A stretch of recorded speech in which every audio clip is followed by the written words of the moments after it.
Richard Whitmore ripped the notebook out of the 8-year-old's hands and tore it in half. Noah screamed the first sound he'd made in 9 months, and Whitmore threw the pieces on the floor and ground his heel into his grandson's drawings, while 3 boys watched Clara Bennett came out of that hallway like a storm. "Get out of my house." Whitmore straightened his cuff. "Your house." He smiled. "Sweetheart, I own the judge who signs your foreclosure. Those boys carry my blood. You're a cafeteria worker with a leaking roof who'll be forgotten by Friday." He was wrong about that. 25 years wrong. If a story about a woman with nothing who gave everything is the kind of story you believe in, take a second right now and subscribe and stay with me all the way to the end. Because what those 3 boys did 25 years later left an entire town speechless. And do me a favor while you're here. Drop the name of the city you're watching from in the comments, so I can see how far Clara's story has traveled. Now let's go back to the beginning. In the fall of 1999, Clara Bennett was 42 years old, and she had exactly $11 in her checking account. She knew the number without looking the same way she knew which stair creaked and which faucet dripped and how many days remained until the light bill came due. She worked mornings in the cafeteria at Maple Ridge Elementary, ladling gravy over mashed potatoes for children who called her Miss Clara. And 4 nights a week she cleaned the offices at the county courthouse, running a vacuum past the doors of judges who had never once learned her name. She lived alone in a house her father had built with his own hands in 1961, and the house was tired in the same place as she was. That night, the phone rang at 9:47. Clara almost didn't answer it. Nobody called her at that hour with good news, but she picked up anyway because that was who she was. "Clara, it's Rachel Dawson, from the county." "Rachel, Lord, honey, you sound like you've been crying." There was a long pause on the line. When Rachel spoke again, her voice cracked straight down the middle. "I've been on the phone for 6 hours. I've called 11 homes, 11 Clara. Every single one said no." "Slow down, tell me what's happening." "There are 3 brothers sitting in my office right now. Their names are Marcus, Ethan, and Noah Carter, 14, 11, and 8. Their mama and daddy were killed on Highway 31 6 weeks ago. A truck crossed the line. Both of them died before the ambulance even turned around." Clara sat down slowly on the arm of her couch. "Where's their family?" "That's the thing. There isn't any. We called everyone on the paperwork. Nobody answered. Nobody came. Nobody sent so much as a card." "Nobody came," Clara repeated, like she was trying to make the words fit inside her mouth. "They've been through 3 placements in 6 weeks. 3. The first one sent them back after 9 days. The second one lasted a weekend. The third one called me this afternoon and said, and I'm quoting her, 'These boys are too much.'" "Too much what?" "Too much grief, Clara." That's what she meant, even if she didn't have the decency to say it. Clara closed her eyes. "Rachel, why are you calling me?" "You know what my house looks like. You know what I make." "Because my supervisor signed the order 20 minutes ago. If I don't find a home by midnight, we split them up. Marcus goes to a group facility in Birmingham. Ethan goes to a family in Decatur. Noah goes to an emergency placement 2 counties over." The room got very quiet. "You're telling me you're going to take 3 brothers who just buried their mother and father, and you're going to send them in 3 different directions?" "I'm telling you, I don't have a choice unless somebody says yes." Clara looked around her living room. She looked at the water stains spreading across the ceiling like a slow brown continent. She looked at the couch with the spring poking through. She looked at her purse on the table, and she thought about the $11 inside it, and she thought about what 3 growing boys would eat in a single week. She thought about all the reasons to say no, and every one of them was true. Then she heard her grandmother's voice clear, as if the woman were standing in the doorway. "A home isn't measured by how many rooms it has. It's measured by how much love it can hold." "Rachel." "Yes." "Bring them here." Rachel started crying so hard she had to put the phone down. They arrived at 11:20 that night. Clara watched from the porch as the county car pulled up to the curb, and the first thing she noticed was that none of them were talking. 3 boys got out of that car and not one of them said a word, and Clara had raised no children of her own, but she had worked in a school cafeteria for 9 years, and she knew that silence. That wasn't shyness, that was armor. Marcus came out first. 14 years old and already carrying himself like a man, twice that shoulders squared, chin up, eyes moving over the house and cataloging every flaw in it. He had a black trash bag in one hand with everything he owned inside it. Ethan came second, and he came out swinging his door hard enough that Rachel flinched. Noah came last. 8 years old, thin as a coat hanger, and he didn't get out at all until Marcus reached back in and lifted him out by the arm. They stood on her walkway in a line, oldest to youngest, and Clara understood immediately that this was a formation. This was something they'd practiced. Marcus in front, Noah behind, Ethan on the flank. "Boys," Rachel said, "this is Miss Clara Bennett." Marcus looked at the house. Then he looked at Clara. "How long?" he said. "Excuse me, baby. How long are we here? A week, 2. Just tell me the number so I can tell my brothers." "Marcus," Rachel started. "No, ma'am, it's a fair question." Marcus's voice never rose. That was the thing that broke Clara's heart. He wasn't angry. He was efficient. The lady in Athens said forever, 9 days. The lady in Cullman said we were part of the family, 2 nights. So I'm just asking you to be straight with me up front, because my little brother back there don't handle surprises anymore. Clara stood on that porch and felt something crack open inside her chest. "I'm not going to give you a number," she said. "Then we're done here." He turned around. "Ethan, get Noah. We're going back to the car." "Because I don't have one," Clara said. Marcus stopped. "I don't have a number for you, son, because I'm not planning on counting. You want to know what I've got? I've got a pot of chicken and rice on the stove that I made an hour ago when I didn't know if anybody was coming. I've got 3 beds made up. I've got a leaky roof and a busted television and $11 in my purse, and I've got no idea how I'm going to feed you next Tuesday." She took a breath. "But I know I'm going to be standing right here in the morning. That's the only promise I'm willing to make you, because it's the only one I'm sure I can keep."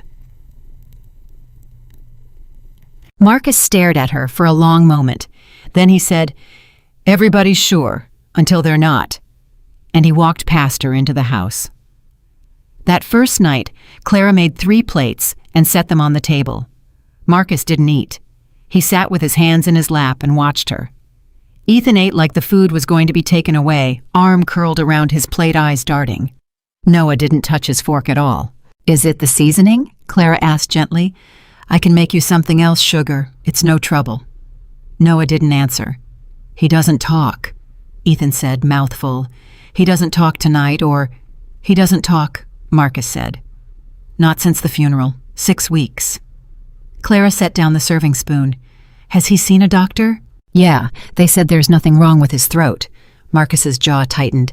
"They said he'll talk when he's ready. Then they said if he doesn't start talking, he might need a different kind of place. A place with specialists. A place away from you two. Now you're catching on." And there it was. The whole architecture of that family in one sentence.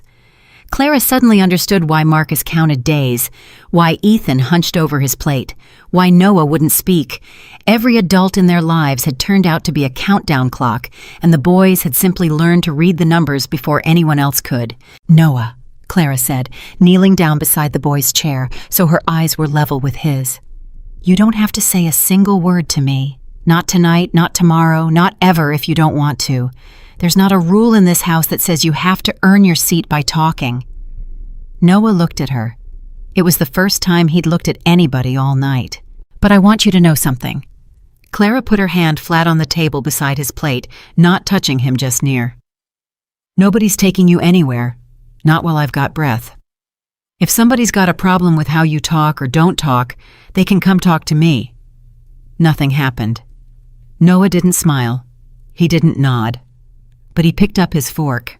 And behind her, Clara heard Marcus's chair scrape back an inch, and when she turned around, the boy's eyes were wet, and he was furious about it. "That's a nice speech," Marcus said, standing. "The lady in Athens gave a nice speech, too."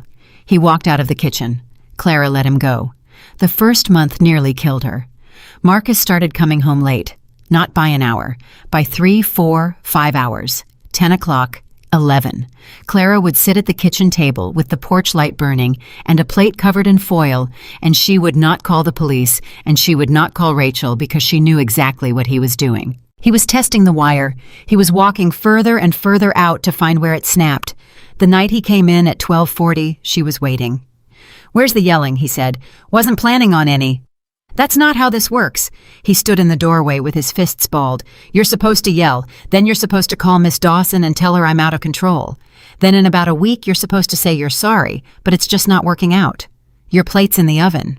"Did you hear what I said?" "I heard you fine."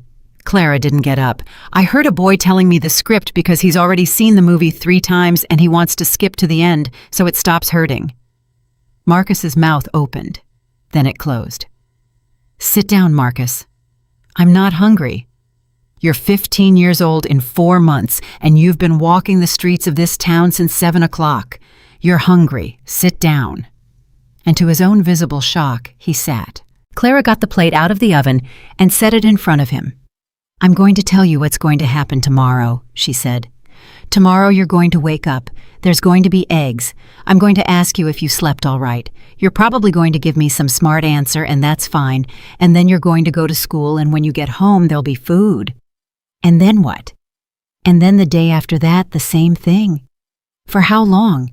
"Baby," Clara sat down across from him. "You keep asking me for a deadline like it's a kindness. Like if I give you a date, you can start packing early and it won't cut so deep. But I'm not going to do it. I'm going to make you sit in the not knowing with me because that's what real is. Nobody gets a date. I don't have one either." Marcus stared at his plate. "They said it was quick," he said. Clara went very still. "The trooper. He came to the door and he said it was quick. They didn't suffer like that was supposed to help." Marcus's voice was completely flat, and that was worse than crying. "Noah was in the living room. He heard the whole thing, and I remember thinking I have to say something right now. I'm the oldest. I have to say the right thing so my brothers don't fall apart." "What did you say?" "I said okay." He laughed, and there was nothing in it. "That's what I said. The man told me my mother and father were dead, and I said okay. And then I went and made Noah a sandwich because it was almost dinner time and somebody had to." Clara reached across the table and put her hand over his. He didn't pull away. He didn't take it either. He just sat there and let it happen, and after about 10 seconds, his shoulders started to shake. "I'm not crying," he said. "I know." "I'm not." "I know, baby." He cried for 11 minutes at Clara Bennett's kitchen table at 1 in the morning, and when it was over, he wiped his face on his sleeve and ate every bite on that plate and went upstairs without another word. He came home at 5:30 the next day. He never said why. He never had to. Ethan was a different war entirely. The school called on a Tuesday. "Miss Bennett, this is Assistant Principal Hargrove. Ethan's been in an altercation. Is he hurt?" "He's not the one who's hurt. Ma'am, he put a 7th grader into a locker." Clara left work. She lost the shift, and she lost the pay for the shift, and she drove to that school with her cafeteria apron still on, and she found Ethan sitting outside the office with his knuckles bleeding and his chin up like a soldier waiting for a firing squad. Hargrove was already talking before she sat down. "This is his 2nd incident in 3 weeks. Frankly, Miss Bennett, the district is looking at alternative placement.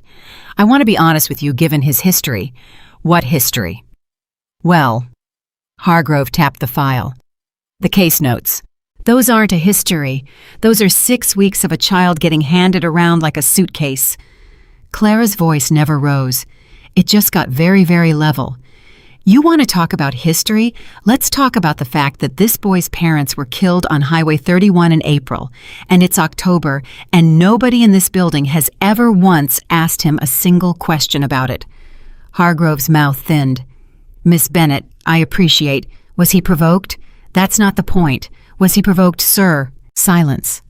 Then quietly from the doorway, Ethan said, "He called Noah a retard." The room went dead. "He said my little brother don't talk because he's slow. And then he said that's why nobody wants y'all." Ethan's voice never wavered. "So, I put him in the locker." Clara turned around. "Come on," she said. "We're going home." "You're not going to yell at me." "Oh, I'm going to have plenty to say, but I'm going to say it in my kitchen, not in front of a man who's been talking about you for 10 minutes and hasn't asked you one thing about yourself." She drove home in silence. She parked. She turned off the engine. Then she said, "Why are you so angry?" Ethan blinked. "What?" "You heard me. Not why'd you hit him. I know why you hit him, and honestly, part of me is proud of you, and that's a thing I'm going to have to answer for later. Clara turned in her seat. I'm asking you why you're angry. All the time. Every hour of every day.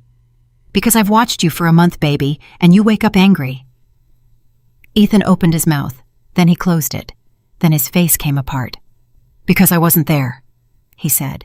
Where? In the car. He was shaking. I was supposed to be in the car. Mama asked me if I wanted to ride with them to the store, and I said no because I was watching TV. I said no because of a stupid TV show. And if I'd been in that car, you'd be dead too. So what? He screamed it. So what? At least I'd have been with them. At least Marcus wouldn't have to be the daddy now, and Noah wouldn't have to be scared, and somebody would have been in that car with them so they wasn't alone when it happened. He was sobbing, this 11-year-old boy with bloody knuckles, and Clara pulled him across the console and held him while he came apart in her arms in the driveway of a house with a leaking roof. Listen to me, she said into his hair. Listen. You did not kill your mother and father by watching television. You don't know that. I know it better than I know my own name. She held his face. And the reason you keep swinging is because there's nobody left to swing at. The truck's gone. The road's still there. God's not coming down to explain himself. So you're out here hitting 7th graders, because at least a 7th grader will hit you back, and it feels better than nothing, feeling like anything at all. Ethan stared at her. Nobody had ever said the thing out loud before. There's a man named Ray who runs a boxing gym down on Culver, Clara said. He owes me a favor. Starting Saturday, you're going to hit a bag 6 days a week until your arms fall off. You're putting me in fighting. I'm putting you somewhere. The anger has a job. Clara wiped his face with her thumb. There's a difference between fighting people and fighting for something. You're going to learn it. Ethan Carter walked into Ray's gym that Saturday. He didn't get in another fight at school for 3 years. And Noah. Noah didn't speak. October passed. November. Clara read to him every night, whether he looked at her or not, whether he seemed to hear or not. She read a chapter, and then she said goodnight, and then she went to her own room and cried where nobody could hear her, and then she got up the next day and did it again. Rachel came by in December with a folder and a careful expression. Clara, we need to talk about Noah. What about him? He's been nonverbal for almost 5 months now. The county's required to reassess. There's a facility in Montgomery. No. Clara, please, I'm on your side. Then be on my side. Clara set down her coffee hard enough that it sloshed. That child has been moved 4 times in 6 months. 4. And now you want to move him a 5th time away from the only 2 people on this earth who have never left him, and you want to call it treatment. They have specialists. He doesn't need a specialist, Rachel. He needs a Tuesday, and then another Tuesday, and then 800 more Tuesdays until his body figures out that the ground's not going to open up again. Clara's hands were shaking. You give me until spring. I can't promise until spring. Rachel looked at her a long time. Until spring, she said. Clara had 4 months to make a child speak. It happened on a Thursday in February, and there was no lightning and no music. She'd finished the chapter. She closed the book. She said what she said every night, which was, "All right, sugar, sleep good. I'll see you in the morning." And she was reaching for the lamp when a voice said, "Are you going to leave too?" Clara froze with her hand on the switch. It was so small. It was so hoarse, a voice that hadn't been used in 9 months, cracked and scraped raw. She turned around very slowly, the way you'd turn if a bird landed on your shoulder. Noah was looking straight at her. "Everybody leaves," he said. "Mama left, Daddy left. Miss Angela said we were family, and then she left. So I just want to know. Are you going to leave too? Because I'd rather know now."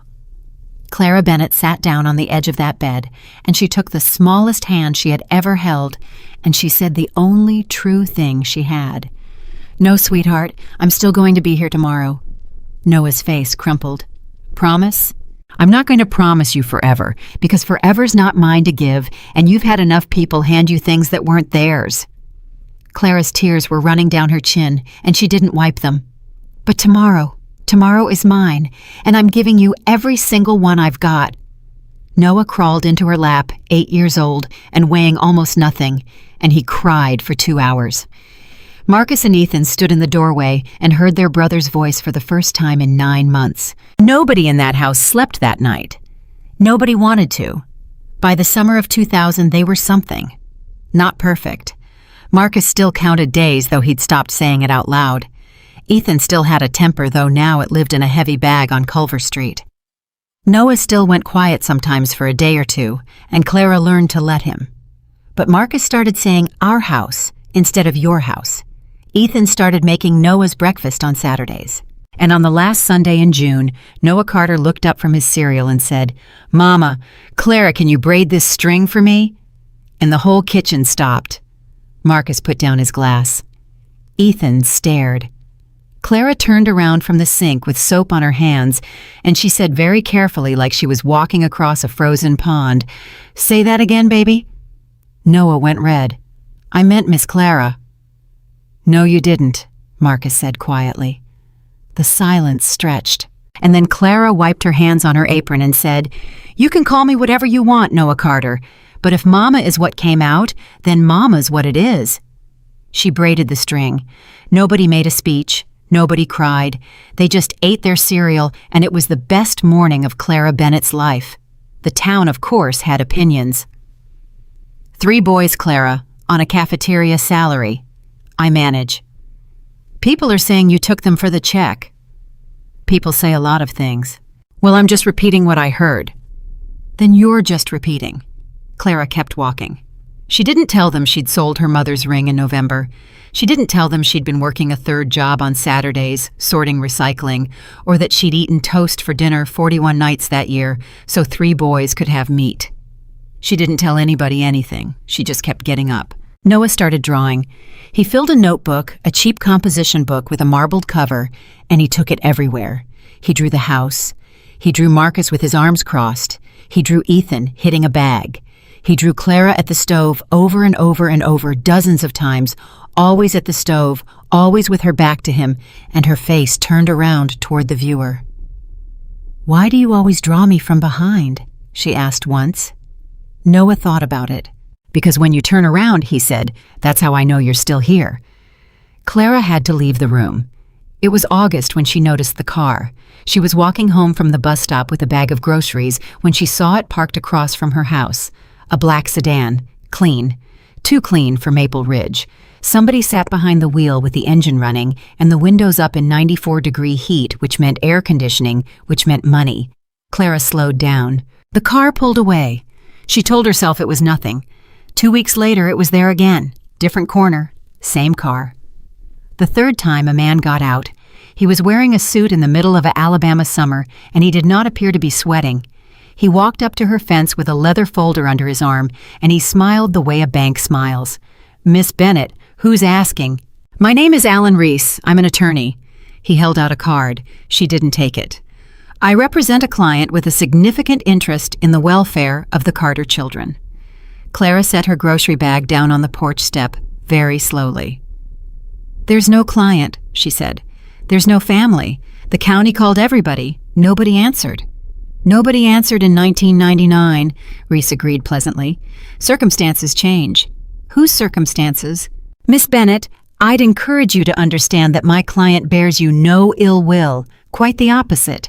He's aware of the sacrifices you've made, and he intends to see them compensated. Generously."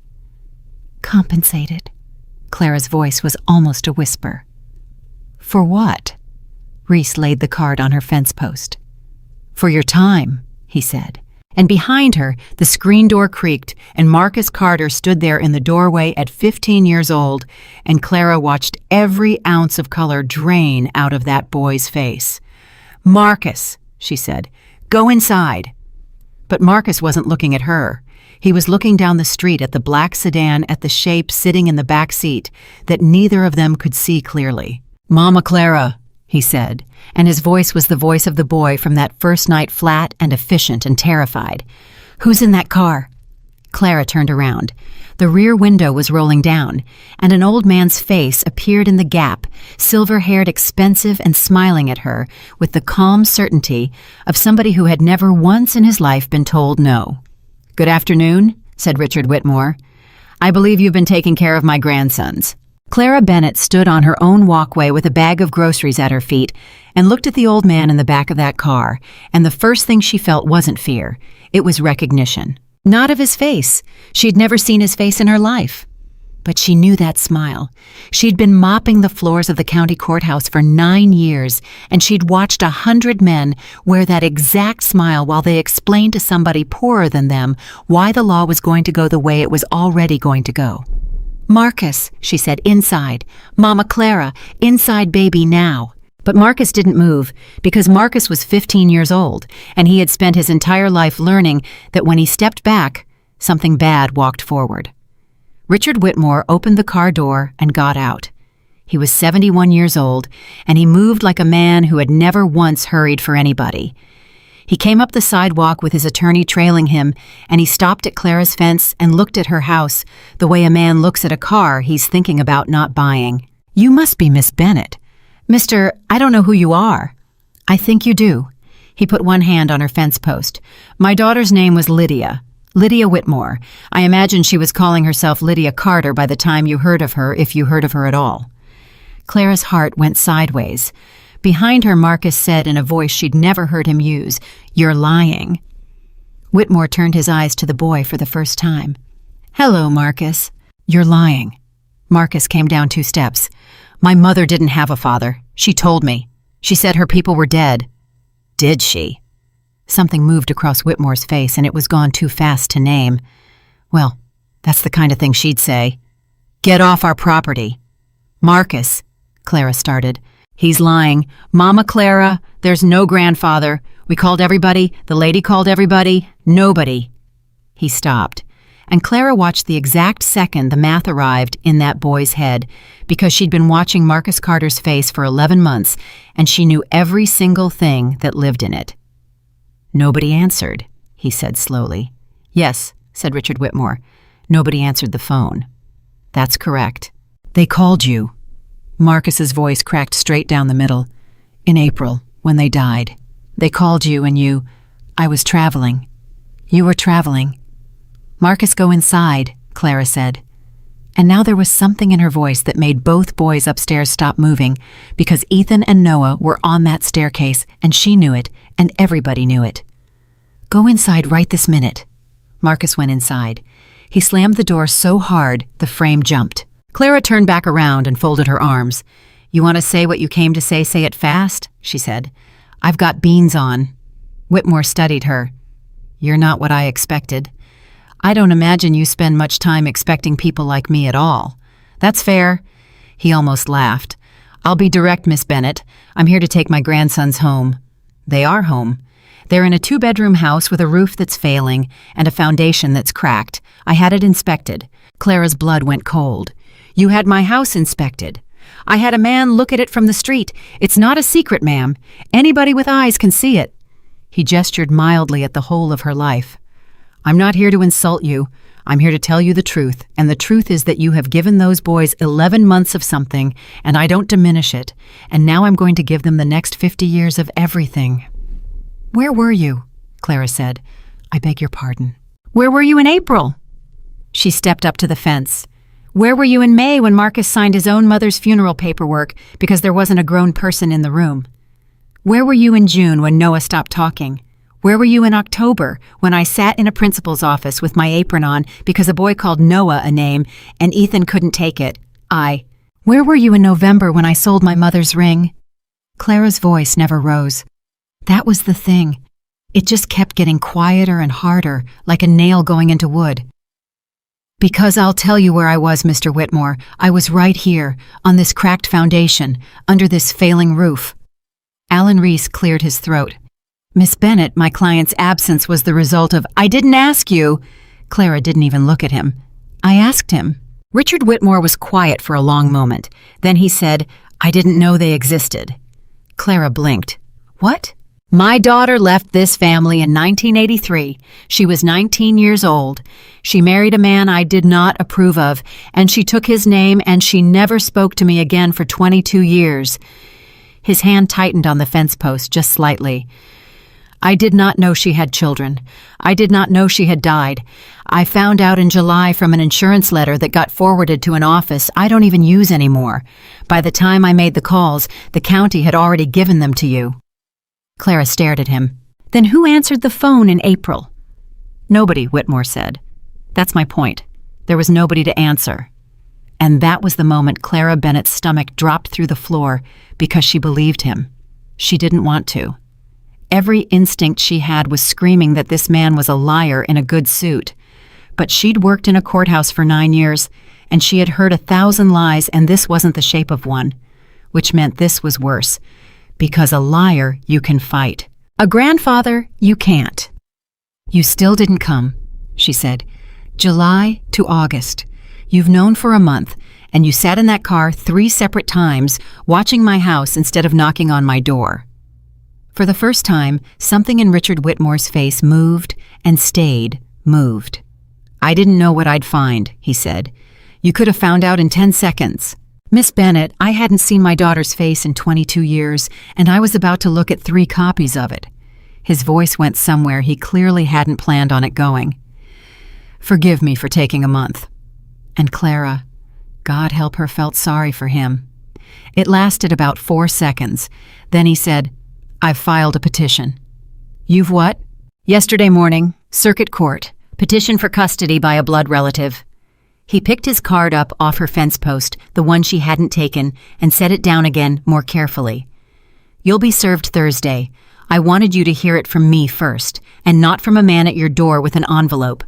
That's the only courtesy I have to offer, and I'm offering it." Clara couldn't breathe. "Get out," she said. "Miss Bennett, get off my walk." He went. She stood there until the car turned the corner. Then she picked up her groceries, and she walked into her house, and 3 boys were standing in the living room, and not one of them was pretending they hadn't heard. Noah spoke first. "Is he going to take us?" "No." "Is he our real grandpa?" "Noah, baby. Is he—" Clara set the groceries on the table, and she looked at that 8-year-old, and she made a decision that would follow her for 25 years. She told him the truth. "I think he might be." Ethan turned around and put his fist through the drywall in the hallway. Nobody said anything about the hole in the wall for 6 days. It just stayed there, a fist-sized crater at 11-year-old shoulder height, and every time Clara walked past it, she felt it in her chest. She didn't patch it. She didn't have the money for the compound, and she didn't have the heart for the lecture, and part of her, some ugly, honest part, thought it belonged there. Rachel Dawson came Thursday at 8 a.m. before the process server, which was the only mercy anybody offered. She sat at Clara's kitchen table, and she couldn't look up. "How bad?" Clara said. "Clara." "How bad, Rachel?" "He's got Meyer and Dunn out of Birmingham." Rachel's hands were flat on the table like she was bracing for turbulence. "That's not a law firm, that's a weather system. They've got 7 attorneys on this. 7. For a custody petition in a county that hears maybe 40 of these a year. I've got a public defender." "You don't get a public defender. This is civil." Rachel finally looked up, and her eyes were red. "Clara, you have to hire a lawyer, and it's going to cost you between $8,000 and $15,000. Clara laughed. She didn't mean to. It just came out of her one short, awful bark of a laugh because she had $406 in the world and a boy upstairs who needed shoes. $15,000, she said, "or you go in there alone. And Clara, I've seen people go in there alone. What happens?" Rachel didn't answer. "Rachel, what happens when you go in there alone?" "You lose," Rachel said. Clara got up and went to the sink and turned the water on so the boys wouldn't hear her, and she stood there with her hands under the faucet, and the water ran cold over her knuckles for a full minute. Then she turned it off. "Then I'll get $15,000, she said. "How? I don't know yet." "Clara, I said I don't know yet." She dried her hands. "But I'm going to be standing here in the morning, Rachel. That's the whole deal. That's the only deal I've ever made with those boys, and I'm not breaking it in a courtroom in front of a man in a suit." That afternoon, Clara Bennett walked into the office of a lawyer named Dennis Kwan, who had a shingle on 3rd Street and a waiting room with 4 chairs and a fish tank with no fish in it. He listened to her for 20 minutes without saying a word. Then he said, "Meyer and Dunn." "Yes, sir." "For a fostering case." "Yes, sir." Quan rubbed his face with both hands. Miss Bennett, I want to be honest with you because you deserve honest, and I don't think you've been getting a lot of it. He leaned forward. There is no version of this where you win on the law. The law says blood. The law has said blood since before either of us was born. A grandfather with means shows up, and unless he's got a criminal record, or he's unfit, he takes the children. That's not an Alabama thing. That's everywhere. So I lose. So you lose. Clara nodded slowly. How much for you to lose with me? Quan stared at her. Excuse me? You heard me. Clara put her purse on his desk. I'm not asking you to win. I'm asking you to make them say it out loud. In a room, with a judge listening. I want that man to have to stand up in front of God and everybody and explain why he gets 3 children he's never met, and I want somebody sitting next to me who knows which words to use when I can't find them. Dennis Quan looked at this woman in a cafeteria uniform for a long, long moment. 2,000, he said. I've got 400. 2,000 and you can pay me $20 a week for the rest of your natural life, and if you die owing me, I'll consider it a business loss. Clara's eyes filled. Why? Quan leaned back in his chair. Because I was a foster kid, he said, and nobody ever hired a lawyer for me. The hearing was set for October 19th, which gave Clara 6 weeks, and she spent every one of them coming apart in private and holding together in public. She worked doubles. She picked up Saturdays at the recycling center and Sundays cleaning a dental office in Cullman that a woman from church told her about, and she started eating 1 meal a day and telling the boys she'd eaten at work. Marcus caught her on a Tuesday. He came downstairs at 2 a.m. for water and found her at the kitchen table with a calculator and a pile of bills and her head in her hands. You're not eating, he said. I ate at work. You don't work anywhere that has food. Mama Clara, you clean a dentist office. Clara didn't have an answer for that. Marcus sat down across from her, and for a second he looked so much like a grown man that it frightened her. I'll quit school, he said. Absolutely not. I'm 15. I can get a work permit. Dewey's is hiring. I can do stock. Marcus Carter, if you say one more word, you're going to lose the house. He slammed his hand flat on the table. I saw the letter, the one from the bank. It's in the drawer under the dish towels, and you think I don't look, but I look at everything. I've always looked at everything. That's my whole job. That is not your job. It was my job for 6 weeks, he shouted. The house went silent. Marcus was breathing hard. It was my job, he said again, quieter. From April to May. Nobody else was doing it. I made the food. I signed the paper at the funeral home because Noah couldn't and Ethan wouldn't, and there wasn't anybody. I was 14 years old, and I signed my mother's name on a line, and I didn't cry once because if I cried, they'd cry, and then who was going to make dinner? Clara reached across the table. He pulled back. Don't, he said. Don't do the hand thing.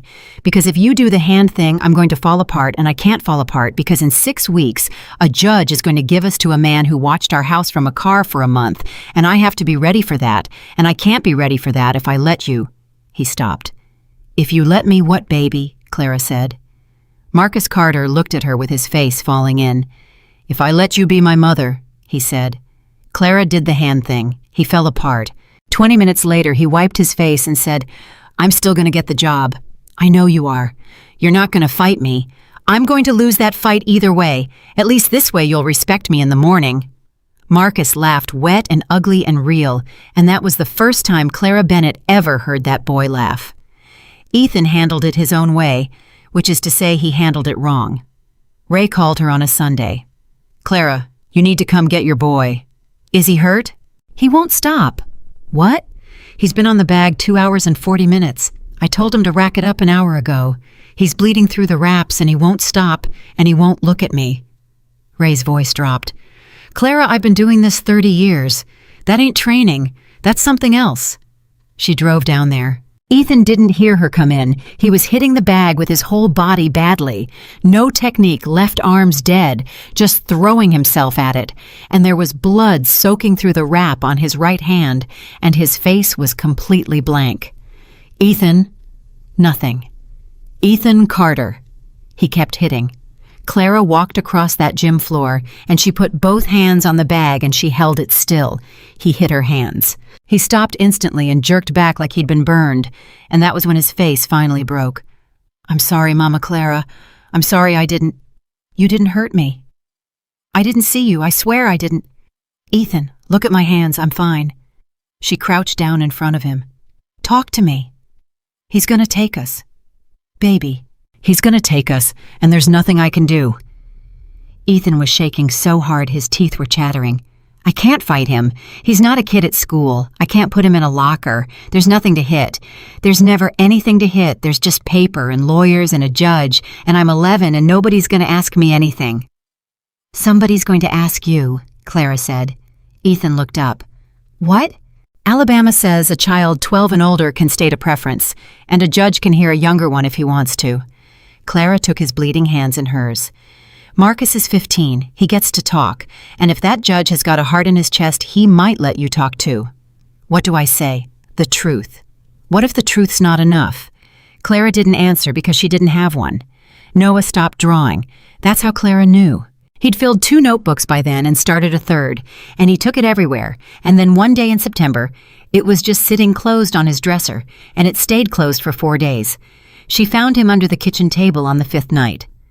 "Hey, sugar." Nothing. She got down on the floor, which at 42 with a bad knee was not a small thing, and she sat there beside the table leg. "You want to tell me?" "Nothing." "You want me to just sit?" Noah nodded. So she sat. 11 minutes. Then he said, "If I stop talking again, will they say I'm broken?" Clara closed her eyes. "Who told you that?" "Nobody." "Noah, I heard you and Miss Rachel last year about Montgomery, about the place with the specialists." He wasn't crying. That was the worst part. He was just reporting. "So I figured out if I talk, I get to stay. So I talked." Clara's whole body went cold. "Baby, are you telling me you started talking because you were scared?" Noah shrugged. "Noah Carter, look at me." He looked. "That night, in February, when you asked me if I was going to leave." Her voice was shaking, and she let it. "Was that real, or were you performing for me?" "It was real," he said. Clara breathed. "But the rest of it," he said, "some of it's a job." And Clara Bennett sat on her own kitchen floor and understood that she had been so busy celebrating a miracle that she'd missed an 8-year-old doing labor. "Okay," she said. "Okay, then here's a new rule." "What?" "You're off the clock." She put her hand on the floor next to his palm up. "Starting right now. You don't owe me one word. Not one. If you go quiet for a year, I'm still going to be here reading you chapters like a fool talking to a wall, and nobody's sending you anywhere because they'd have to come through me, and I'm meaner than I look." Noah looked at her hand. Then he put his in it. "Mama Clara." "Yeah, baby." "If we have to go with him." His voice went so small. "Can I take my notebook?" Clara Bennett put her forehead against the underside of her own kitchen table and made a sound she had never made in her life. The hearing came on a Wednesday. Clara wore a blue dress she'd bought in 1994 for a funeral. Dennis Kwan met her on the courthouse steps with a briefcase that had a broken latch. "Whatever happens in there," he said, "don't apologize. They're going to try to make you apologize for being poor. Don't." Inside, Meyer and Dunn had 4 men at their table and a cart of bankers' boxes. Clara had Dennis Kwan and a purse. Richard Whitmore didn't look at her once. Judge Harold Fenimore was 63 gray and had been on that bench for 19 years, and Clara had mopped outside his chambers 300 times, and he had never once said good evening to her. The lead attorney stood up and talked for 40 minutes. He talked about square footage. He talked about a school district in Buckhead with a 98% college placement rate. He talked about a house with 6 bedrooms and a swimming pool and a college fund. He put up a photograph of it. Then he put up a photograph of Clara's house. He didn't say anything about it. He just left it there for 8 seconds. Clara's hands closed into fists in her lap. "Your Honor, The attorney said, "We are not here to condemn Miss Bennett. We're here to praise her. She stepped in when this family's structure had collapsed, and she did so at real personal cost. But charity is not the same as family, and the state of Alabama has never held that a stranger's affection outweighs a grandfather's blood." Then he said the sentence that Clara would hear in her sleep for 25 years. "Miss Bennett gave these children a place to stay. Mr. Whitmore is offering them a future." Dennis Quan stood up. "Your Honor, may I ask Mr. Whitmore one question? He's not on the stand, counselor." "Then put him on it." The room shifted. Fenimore looked at Quan for a long moment, and then, God knows why, maybe boredom, maybe 19 years of watching Birmingham firms roll into his county like they owned it, he said, "Mr. Whitmore, take the stand." Richard Whitmore took the stand. Quan didn't approach him. He just stood at his table with his hands in his pockets. "Mr. Whitmore, what's Noah's middle name?" Silence. Objection. "Overruled," said Fenimore, and he sat forward. "What is Noah's middle name, sir?" Whitmore said nothing. "What does Ethan eat for breakfast? What's Marcus's shoe size? What was the last book anybody read to Noah Carter out loud?" Quan's voice never rose. "Mr. Whitmore, what did your grandsons wear to their parents' funeral?" "I wasn't there," Whitmore said. "No, sir," Quan said. "You weren't." And then he sat down. Clara found out later that Dennis Quan's entire case took 4 minutes. The judge recessed for 90 minutes. Clara spent them in a bathroom stall. When they came back in, Fenimore looked tired in a way Clara recognized because it was the way she looked in the mirror at 4 a.m. "This is the part of the job I hate," he said. Clara stopped breathing. "Miss Bennett, I've read every word of this file. I read a report about a boy who didn't speak for 9 months and started again in your house. I read about a school incident and a boxing gym. I've been on this bench 19 years, and I don't often see that." He took his glasses off. "I want that on the record. Whatever else happens today, I want it in writing that this court saw what you did." "Your Honor," Clara whispered, "but the law is not a feeling." And Clara Bennett heard the whole world go quiet. Alabama Code recognizes a relative preference in placement, absent a finding of unfitness. Mr. Whitmore is not unfit. He is, in fact, by every measure this court is permitted to weigh, extraordinarily fit. Fenimore put his glasses back on. "This court grants the petition. Custody of Marcus Ethan and Noah Carter is transferred to Richard Whitmore, effective in 14 days. Somebody in the gallery made a sound. It was Rachel. Clara didn't move. She didn't cry. She didn't stand. She didn't say a word. She sat in that chair in a blue dress she'd bought for a funeral in 1994, and she felt her chest turn into a room with all the furniture taken out. Dennis Quan put his hand on her shoulder. "Clara." "Nothing." "Clara, we can appeal. It's a long shot, but—" "With what?" Clara said. 14 days. That's what they gave her. 14 days to unmake a family. She walked out of that courtroom and down the steps she'd swept 100 times, and Richard Whitmore was standing on the sidewalk waiting for her alone without his lawyers. She stopped. "Miss Bennett, don't. I want you to know. I said don't." Her voice cracked for the first time all day. "Whatever it is, whatever nice thing you're about to say to make yourself feel human, don't you dare say it to me on these steps." Whitmore's jaw worked. "You can call them," he said. "Anytime. I'm not that man." Clara looked at him. "Yes, you are," she said. "You just don't know it yet." She got in her car, and she drove home, and she sat in the driveway for 11 minutes because she couldn't make herself walk in. And then she did, because they were in there, and she'd promised. 3 boys were sitting on the couch waiting. They already knew. She could see it on Marcus's face. Somebody had called. Rachel, probably from the parking lot. Marcus stood up. "How long?" he said. The same words, the exact same words as the first night. Clara Bennett looked at that boy and said the thing she had sworn to God she would never say. 14 days, she said.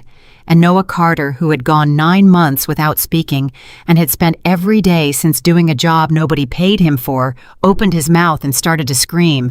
Clara got to him before he hit the floor. She caught Noah Carter under the arms and went down with him, both of them on the living room rug, and he screamed until there was nothing left in his lungs. And then he pulled in air and screamed again. It wasn't crying. Clara had heard crying. This was something older than crying. This was an 8-year-old's whole body rejecting a fact. "I've got you." "No, no, no, no, no.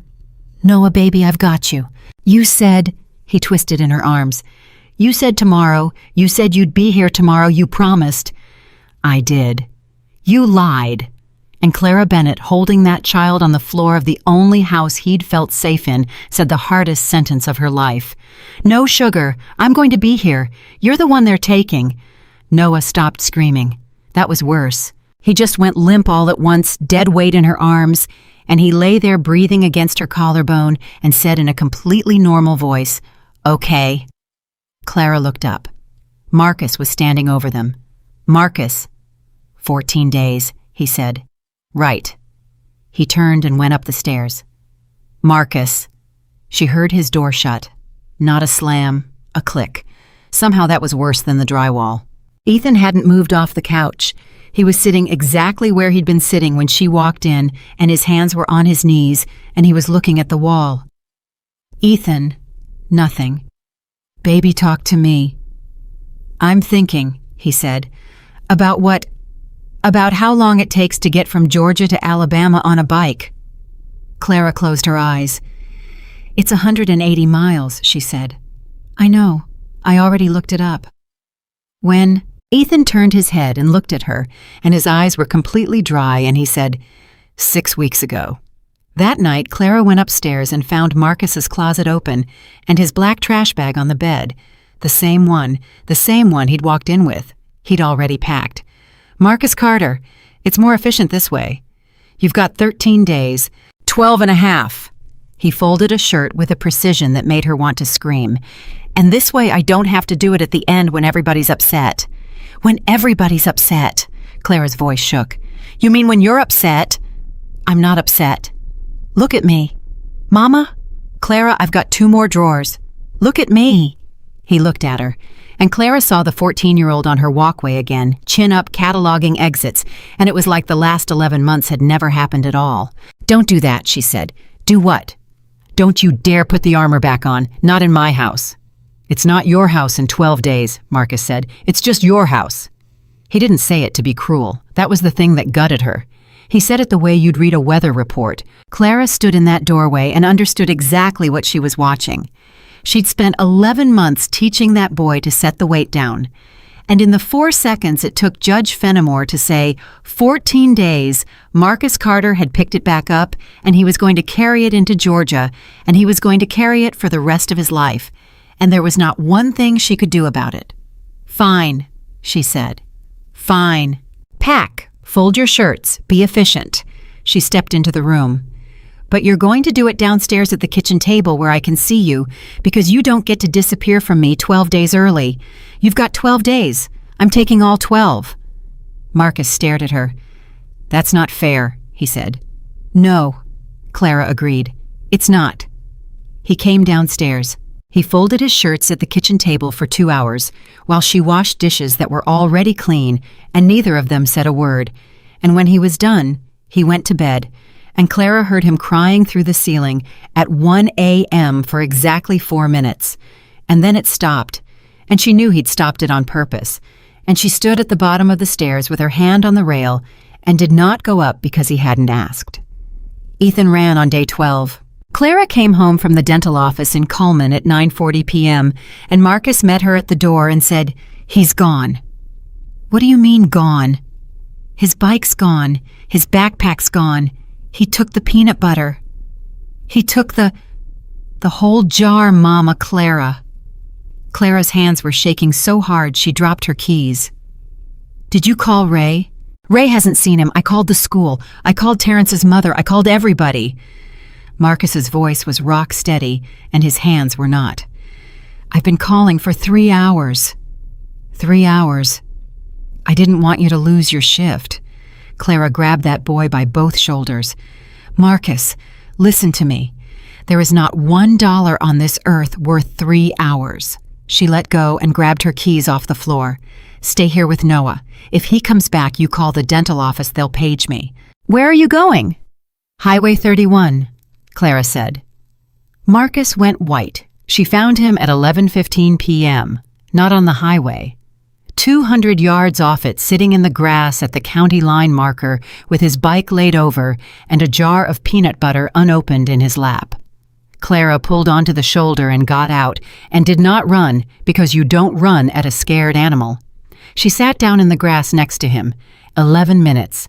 Then Ethan said, "It's right there." "I know. That's the mile marker. It's in the report. I read the report." He didn't look up. "I made Marcus read it to me. He didn't want to. I made him." "Ethan, I thought if I came out here I'd feel something." His voice cracked. "I've been sitting here 4 hours and I don't feel anything. It's just grass. It's just a road. There's nothing here." "No, baby, there's not. So where are they?" He finally turned and looked at her, and his face was wrecked. "Everybody says they're somewhere. Church says they're somewhere, where because they're not here, and they're not at the house, and in 12 days, they're not going to be anywhere I've ever been. I'm going to be in Georgia in a house they never stood in one time. Not one time, Mama Clara. My mother never touched a doorknob in that house." Clara couldn't breathe. "And you're going to be in Maple Ridge," Ethan said. "And they're going to be here on this road, and I'm going to be nowhere. Come here." "Don't." "Ethan Carter, come here." He came apart against her shoulder in the grass beside the highway that killed his parents, and Clara held him, and a truck went by, and he flinched so hard she felt it in her own bones. "I want to hit something," he sobbed. "I know. There's nothing to hit. I know, baby." "I hate him," Ethan said, and Clara Bennett, who had spent 42 years in a church pew, opened her mouth to say the right thing. And what came out was, "So do I." Ethan lifted his head. "You do every hour of every day since August." "But you told Noah." "I told Noah what an 8-year-old needs to hear." Clara wiped his face with her thumb. "You're 11. You get the truth. The truth is, I hate that man's guts, and I pray about it, and it don't help, and I'm going to have to answer for it someday, and I'll answer for it then." Ethan laughed. It was horrible and wet, and it was real. "That's the meanest thing you ever said." "Get your bike," Clara said. They drove home with a bicycle in the trunk and the trunk lid bouncing, and Ethan ate the entire jar of peanut butter with a spoon in the passenger seat, and Clara let him. Day 10.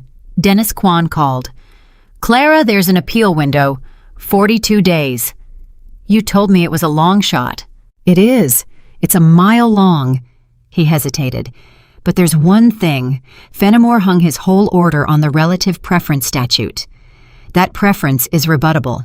It's rebuttable on unfitness, and it's rebuttable on one other thing." "What?" "Abandonment." Clara sat down. "Say that again." "If a relative had knowledge of the children and failed to act, that's not blood anymore, that's abandonment, and abandonment kills the preference dead." Kwan's voice sharpened. "Clara, I need one piece of paper. One. Anything showing Richard Whitmore knew those boys existed before July. A letter, a card, a phone record, anything." "He said he didn't know." "I don't care what he said. I care what's in a box somewhere." Clara hung up the phone and stood in her kitchen and said out loud to nobody, "Marcus." She found him on the porch. "Marcus, when your mama died, did anybody give you her things?" "What things?" "Anything. Paperwork, boxes, anything from the house." Marcus went very still. "Why? Answer me, baby." "There's a box," he said slowly. "The neighbor lady cleaned out the apartment before the landlord dumped it. She gave me a box. It's under Noah's bed." Clara's heart stopped. "It's been under Noah's bed for a year." "I never opened it," Marcus said. "Why not?" And Marcus Carter looked at his hands and said, "Because if I opened it, she'd be dead." They opened it at the kitchen table at 10 o'clock at night, all 4 of them. It took Marcus 3 tries to get the flaps up. Inside, there was a hairbrush, a church fan, a stack of photographs held with a rubber band that had gone hard and cracked when Clara touched it, a Bible with a broken spine, 2 greeting cards, a hospital bracelet from 1985 that said, "Carter Baby Boy." Marcus picked that up and held it, and didn't say anything for a long time, and at the bottom under everything, there was a rubber-banded bundle of envelopes, 12 of them. Clara pulled them out. Every single one was addressed in the same handwriting, careful, looping, a woman's hand. Richard Whitmore, 400 Hallowell Drive, Atlanta, Georgia, and every single one of them was stamped in blue ink across the front, returned to sender. Clara's ears started ringing. "That's Mama's writing," Marcus whispered. Clara turned the top envelope over. It was still sealed. 22 years and it was still sealed. She checked the postmark. 1986. She checked the next one. 1988, 1991, 1993, 1994, 1994, 1996, 1997, and the last one, the bottom one, the thickest one. March of 1999. 1 month before Lydia Carter died on Highway 31. "Mama Clara," Ethan said. "What is it? What's wrong with your face?" Clara couldn't speak, because she was looking at the 1997 envelope, and it was thicker than the others, and there was something rigid inside it, something with corners. She held it up to the kitchen light. It was a photograph. "Open it," Marcus said. "Baby, these are your mother's. Open it." Clara opened the 1997 envelope with a butter knife because her hands wouldn't work. Inside, there was one page in that same looping hand, and a school photograph of 3 boys, Marcus, age 12, Ethan, age 9, Noah, age 6, front and center missing a tooth, grinning like the whole world was a joke he'd just gotten. Nobody at that table made a sound. Clara unfolded the letter. "Daddy?" she read, and her voice broke on the first word. "I'm not writing to ask you for anything. I know what you'll do with this. You'll send it back the way you sent back the other 5, and I'll get it in 9 days, and I'll put it in the box with the rest. But I want it to exist. I want there to be a piece of paper somewhere in the world that says I told you. Their names are Marcus, Ethan, and Noah. Marcus is 12, and he's smarter than both of us. Ethan is 9, and he'd fight the ocean. Noah is 6, and he laughs like Mama did. You have 3 grandsons, and every year I'm going to tell you, and every year you're going to send it back, and one day you're going to be an old man, and you're going to be right about everything, and you're going to be alone in that house. I love you anyway. That's the part you never understood. Lydia." Clara set the letter down. The kitchen was so quiet she could hear the refrigerator. "He knew," Marcus said. "Marcus, he knew." Marcus was on his feet. "He stood on our walk and he looked me in my face and he said he didn't know we existed. He said he didn't read them," Clara said slowly. "What?" "Sit down. Marcus, sit down." Clara's mind was moving faster than it had moved in her entire life. "He said I didn't know she had children. He never said nobody told him. He never said that. He said he didn't know." She looked up. "Because he sent them back without opening them. 12 times, 22 years, he never read one word." Ethan made a sound like he'd been punched. "That's worse," he said. "Yeah," Clara said. "It is." And then Noah, who had not said one word since the box came out, reached across the table and picked up the school photograph of himself at 6 years old and looked at it and said, "He didn't even want to look at us." Clara Bennett grabbed the phone and dialed Dennis Kwan at 11 at night. "Dennis? Clara, it's late. What?" "I've got 12 letters," she said, "postmarked 1986 to 1999. Everyone addressed to Richard Whitmore. Everyone stamped return to sender. And one of them's got a school picture of all 3 boys in it, and their names and their ages, and it's dated 1997. Silence. Then Dennis Kwan said very quietly, "Oh my God. Is it enough?" "Clara, don't touch them again. Don't open another one. Put them in a bag." His chair scraped. "Be at my office at 7. "Dennis, is it enough?" 7 o'clock, he said, and hung up. Clara didn't sleep. At 6:15 the next morning, she was standing at her kitchen counter with a paper grocery bag full of her son's mother's letters, and Marcus came down the stairs already dressed. "I'm coming." "No." "Mama Clara." "Marcus, you're 15. Those are my mother's letters. And I'm the one who's got to hand them to a judge and get called a liar to my face, and I'm not doing that in front of you." Marcus's jaw set. "You know what happens if this works," he said. Clara stopped. "What? He's not a stranger anymore. He's the man who sent her back." Marcus's voice was doing something dangerous. "Right now, he's just some rich guy. If this works, he's the reason. He's the reason she was alone. He's the reason nobody came to the funeral. Clara set the bag down. Yeah, she said. So if it doesn't work, Marcus said, we still go to Georgia, except now I know. And Clara Bennett had no answer for that, because he was right and she was going to do it anyway. Dennis Kwan read the 1997 letter 4 times. Then he took his glasses off and pressed his fingers into his eyes. Clara, tell me. I'm going to say this once straight, because you've earned straight. He put the letter down. This is the best piece of evidence I've ever held in my hand in 19 years of practice. Clara's throat closed. And it's probably not going to work. What? Because he didn't open them. Kwan's voice was flat with fury. Legally, he can stand up and say I never read a single word. I had no actual knowledge of these children. My office returned unsolicited mail. And it's true. It's monstrous, but it's true. Actual knowledge is the standard. Not willful ignorance. Not moral rot. Actual knowledge. Dennis, he sent his own daughter back 12 times. And that makes him a terrible father. Kwan leaned forward. It does not, under Alabama code, make him an unfit grandfather.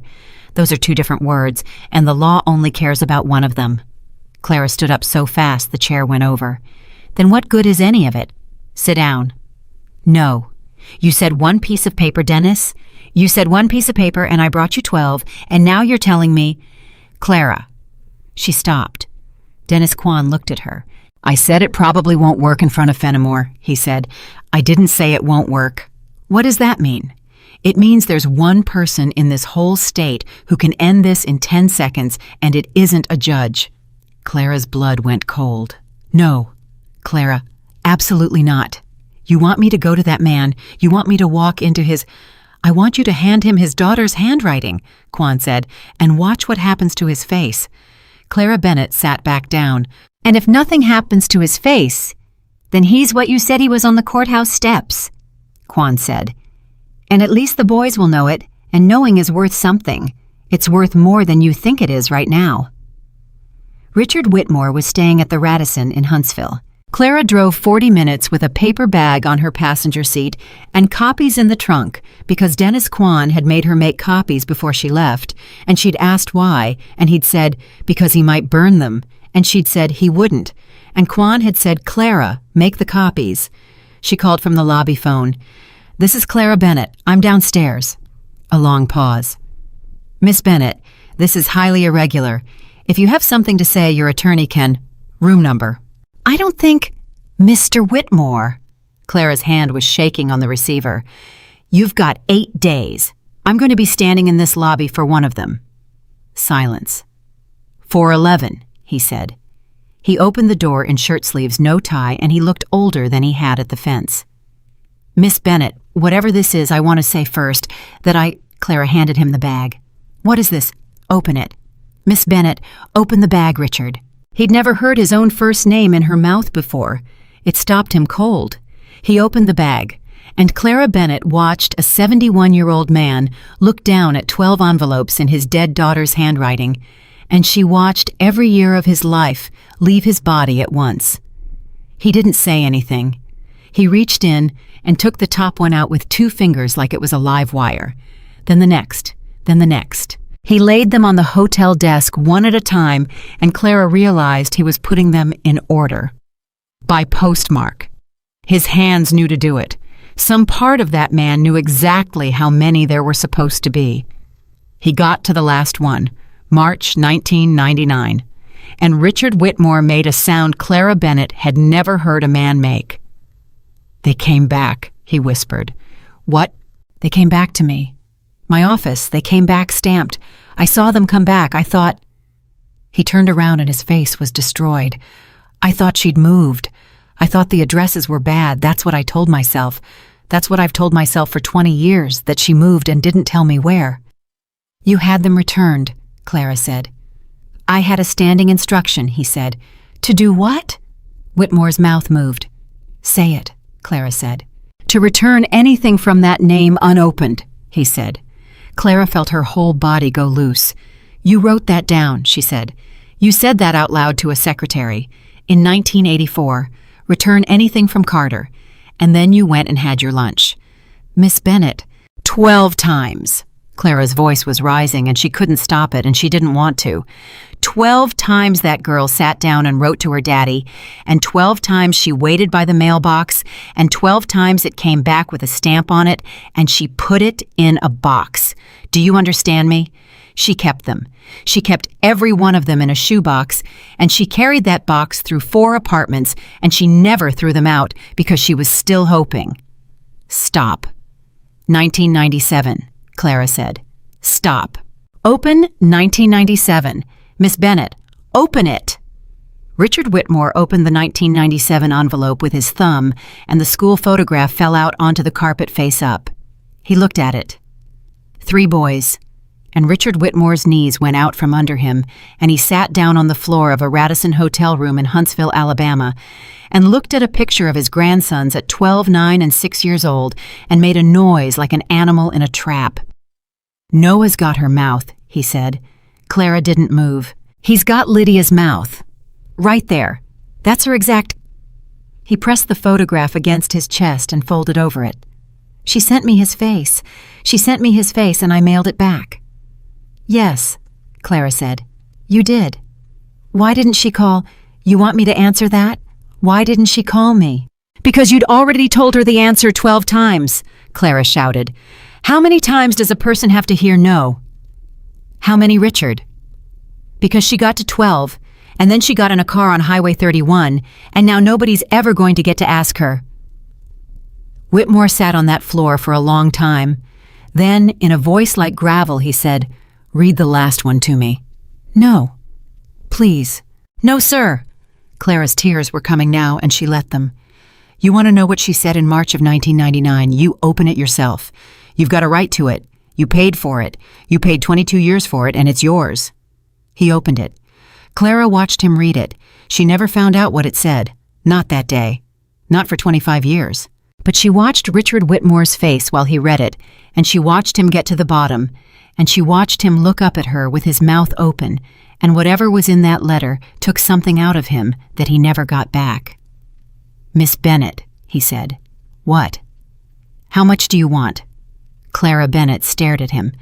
"What did you just say?" "For the boys." He was still on the floor. He was still holding the letter.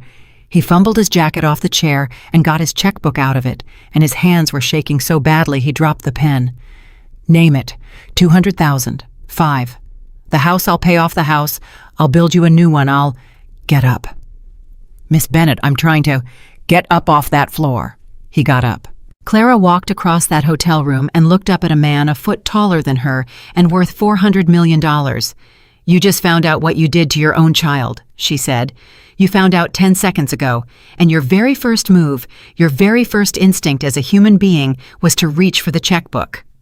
Whitmore's face went gray. "That's not... That's exactly what it was." Clara's voice dropped to nothing.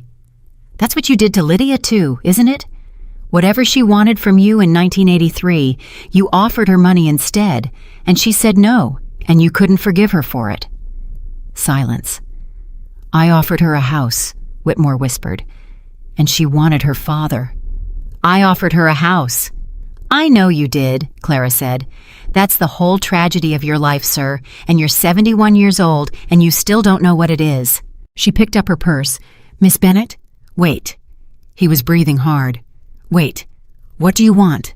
Tell me what you want, and I'll do it whatever it is, I swear to God." Clara stopped at the door. "I want you to drop the petition," she said.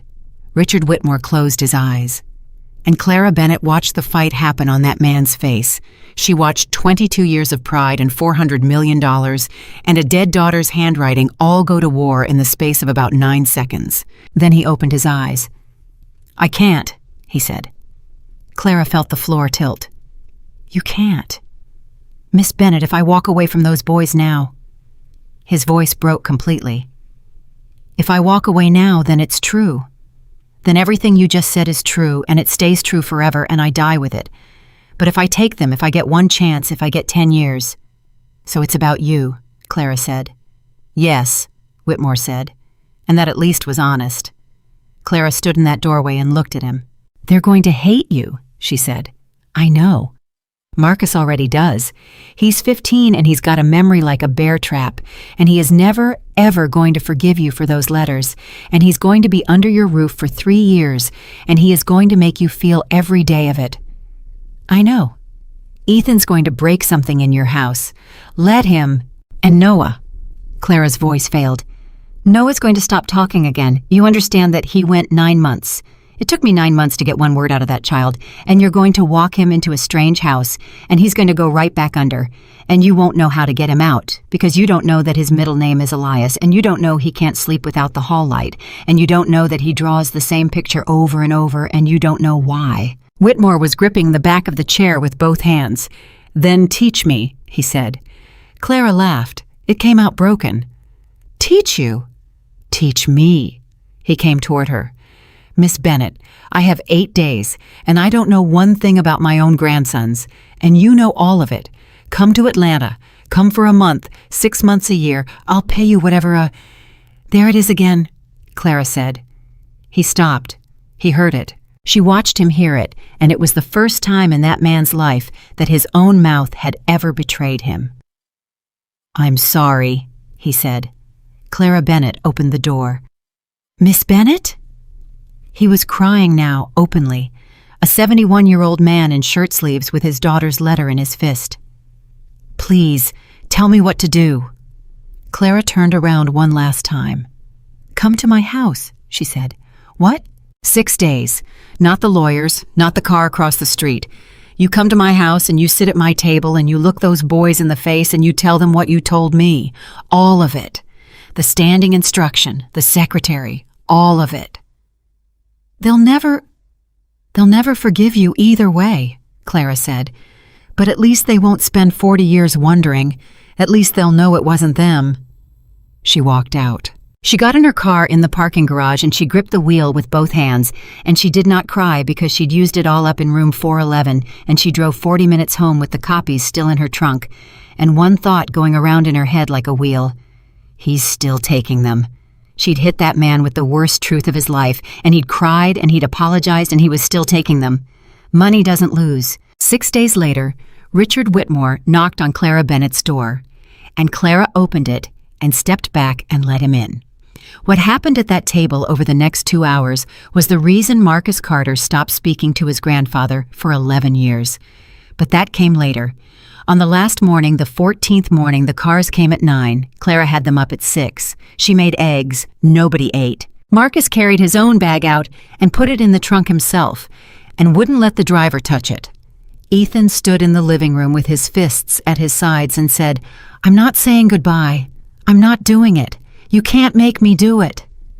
And then he crossed the room in 3 steps and hit Clara's chest so hard with his arms around her that she staggered, and he said into her shirt, I'm going to get big. You hear me? I'm going to get so big, nobody can move me ever again. I know you are, baby. Marcus came last. He stood in the doorway, and he was a foot taller than he'd been in 1999, and Clara looked at him and saw the boy with the trash bag. How long? She said. Marcus's face broke. Don't, he said. How long, Marcus? I don't have a number, he whispered. Then that's how you know it's real. He grabbed her. He was 15 and he was crying like he was 5, and he held onto that woman on her own porch in front of the drivers and the lawyers and every neighbor on that street who'd said she only wanted the check. We're coming back, he said. Mama Clara, listen to me. We're coming back. I know. Say you believe me. I believe you. Say it like you mean it. I believe you, Marcus Carter, Clara said, and I'm going to be standing right here. And then Noah. Noah walked up to her with his notebook in both hands and held it out. Baby, that's yours. Please keep it safe. Noah, you have to keep it, he said, and his voice was shaking. Because if you're keeping it, then you're not done. If you have my notebook, then it's not over. It just means I have to come get it. Clara Bennett took the notebook out of that child's hands. Then I'll keep it, she said, and you'll come get it. Promise. I'm going to be here tomorrow, Clara said, and every tomorrow after that, until you walk up those steps and take it out of my hands yourself. Noah nodded. Then he got in the car. Clara stood on that porch and watched 3 cars go down her street and turn left at the stop sign and disappear, and when the sound of the engines was gone, she was still standing there, and the neighbors were still watching, and she did not go inside for 2 hours. Then she went in. The house was so quiet. She sat down on the couch with Noah's notebook in her lap, and she opened it to the last page, the one he'd been working on all week, the one he'd never let her see. It was her. At the stove, back turned, face looking over her shoulder straight out at whoever was holding the book, and underneath it in 8-year-old handwriting pressed so hard the pencil had torn the paper. Turn around. Mama, I'll be looking. Clara called the number on the card 3 weeks later. She'd waited because she'd promised herself she'd wait a month, and she made it 22 days. A woman answered. Not Whitmore. A woman with a pleasant voice trained to make people feel like they'd already been helped. Whitmore residence. This is Clara Bennett. I'd like to speak to Marcus Carter. A pause. May I ask what this is regarding? Clara's hand tightened on the phone. It's regarding him being my son for a year, she said. 1 moment. The moment lasted 4 minutes. Clara stood in her kitchen and listened to nothing, and counted the seconds on the stove clock. And at 4 minutes and 11 seconds, the woman came back. Miss Bennett, Mr. Whitmore says you're welcome to call any time. Then put the boy on. He's not available at present. He's 15 years old. Where's he going to be? I'm sorry, ma'am. He's not available. Clara hung up and stood in her kitchen for a long time. She called again the next Tuesday. Not available. She called on a Saturday morning at 8 because no 15-year-old on earth has anywhere to be at 8 on a Saturday. Not available. She called on Noah's birthday. Not available. And Clara Bennett finally understood what Richard Whitmore had meant on those courthouse steps when he said, "You can call them any time, I'm not that man." He wasn't lying. He just wasn't the one answering the phone. Because what happened at Clara's kitchen table on the 6th day, the 2 hours nobody outside that room ever heard about, went like this. Richard Whitmore sat down in her kitchen with his back to the hole Ethan had put in the drywall, and he told them. He told them their mother wrote him 12 times.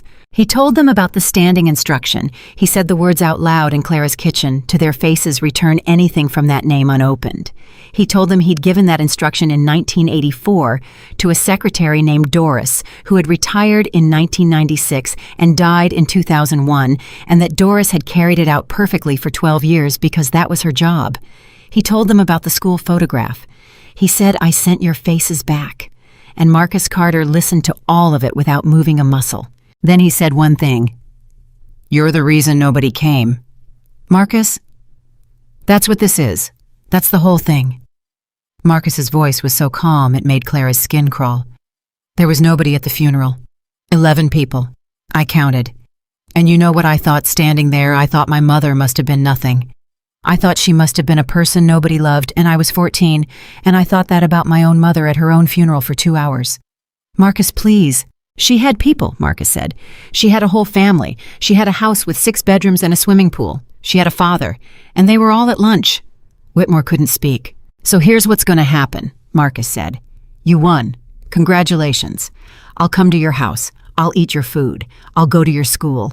I'll do everything the paper says because I'm 15 and I don't get a vote. He stood up. But you and me are done. Right now. Today. You will never hear my voice again in your life. You don't mean that. Sir, Marcus said, I made my brother's dinner the night my parents died. I don't say things I don't mean. He kept that promise for 11 years. 11 years under that man's roof, and Marcus Carter never spoke one word to him. Not at Christmas, not at graduation. He asked for things through housekeepers. He answered questions with a nod or nothing. When Whitmore came into a room, Marcus left it, and when leaving wasn't possible, he simply looked at the wall until it was. And every time that phone rang in Atlanta with a Maple Ridge area code, Marcus Carter didn't know a thing about it. Because Richard Whitmore never told him. Not once. Not in 11 years. He never blocked her. He never lied to her. He just never told the boys she called. And he told himself every single time the same thing he'd told himself about 12 returned envelopes, that it was for their own good, that the wound needed to close, that a clean break was kinder, that she'd moved on. Clara wrote instead, She wrote her first letter on November 8, 2000, and she wrote it 17 times before she was satisfied because she had a cafeteria education, and she was writing into a house with 6 bedrooms, and she was terrified of looking stupid to her own children. She mailed it to 400 Hollowell Drive, Atlanta, Georgia. It came back 9 days later. She stood at her mailbox and looked down at her own handwriting and the blue stamp across the front, and her knees actually buckled. She had to put a hand on the post. Return to sender. Clara Bennett got in her car in her nightgown and a coat and drove to a payphone at the Gas and Go on Route 9 because she didn't trust herself to make the call from her own kitchen. Whitmore picked up on the second ring. "You sent it back," Clara said. "Miss Bennett." "You sent my letter back with a stamp on it." "Clara, listen to me. I did not—" "Don't you say my name. Don't you dare." "I did not send it back." His voice cut through hers, and it was so raw she stopped. "It went to Hollowell Drive. I don't live at Hollowell Drive. I haven't lived at Hollowell Drive since 1997. That's an office. It's leased out. Whatever's in that building has a standing return policy because it's a law office, and they return everything that isn't theirs." Clara couldn't breathe. "That's the address on your card," she whispered. Silence. "That's the address on the card your lawyer put on my fence post." More silence. "Richard." "Reese had old stock," Whitmore said. And Clara Bennett stood in a phone booth on Route 9 at 11 o'clock at night and laughed until she cried because 12 of Lydia's letters, and the first of hers, had all died at the exact same address, and there wasn't a villain in it. Just a box of old business cards. "Give me the real address," she said. He gave it to her. She wrote it on her hand in ink, and it stayed there for 4 days because she wouldn't wash it off until she had it in 3 other places. "Miss Bennett," Whitmore said before she hung up, "I want you to know I'll see that they get it." "You do that." "I will." And he did. That's the part that broke Clara's heart later when she finally learned it. He did. He took her letter out of the mail himself, and he carried it up 2 flights of stairs, and he stood outside Marcus Carter's bedroom door with it in his hand. And he stood there for a long time, and then he took it downstairs and put it in his desk, because Marcus had been in that house 11 weeks by then, and had finally that morning said good morning to a housekeeper without flinching, and Richard Whitmore looked at that closed door and thought 1 more week. Let him settle 1 more week. He put every one of them in that desk. For 11 years. Clara wrote 4 a year. Every birthday, every Christmas. 51 letters. She never missed one, not the year she couldn't afford stamps, not the year of the surgery, not once. And every single one of them went into a drawer in a house in Buckhead. And a man who had spent 22 years returning his daughter's mail unopened sat at that desk and did the exact same thing to the woman who raised her sons, and he never once saw it. He thought he was protecting them. That's the thing about Richard Whitmore that Clara would spend 25 years trying to explain to people who wanted a simpler story. He was never a monster. He was worse. He was a man who was absolutely certain. Meanwhile, in Maple Ridge, the town got to work. It started at church the way these things do. "Clara, honey, we're all just so worried about you." "I'm fine, Ruth. It's just people are asking about the check." "What check?" "Well," Ruth's voice dropped into that register women use when they're about to be cruel with love. "The boys are gone, but the check kept coming for a while, didn't it? That's what Donna heard." Clara set her coffee down in the fellowship hall. "Donna heard."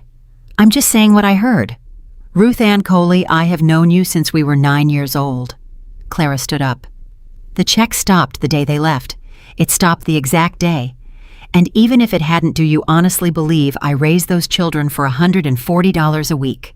Nobody's saying that. You just said it. Clara, you just said it in a church." She walked out. She stopped going in March. The rumors got creative after that, the way they do when there's nobody there to correct them. That she'd taken a settlement. That the grandfather had paid her off, and that's why she didn't fight harder. That she'd never really wanted them anyway. That she'd been drinking. That she'd been unfit, and the judge just hadn't said so out loud to spare her feelings. That last one nearly killed her because there were people in that town who'd sat in that courtroom and heard Fenimore say the opposite, and they let it go around anyway. Then the cafeteria job went. Clara, it's the district. They're cutting hours. I've got 9 years. I know. 9 years, and you're cutting me and keeping a girl who's been here since August.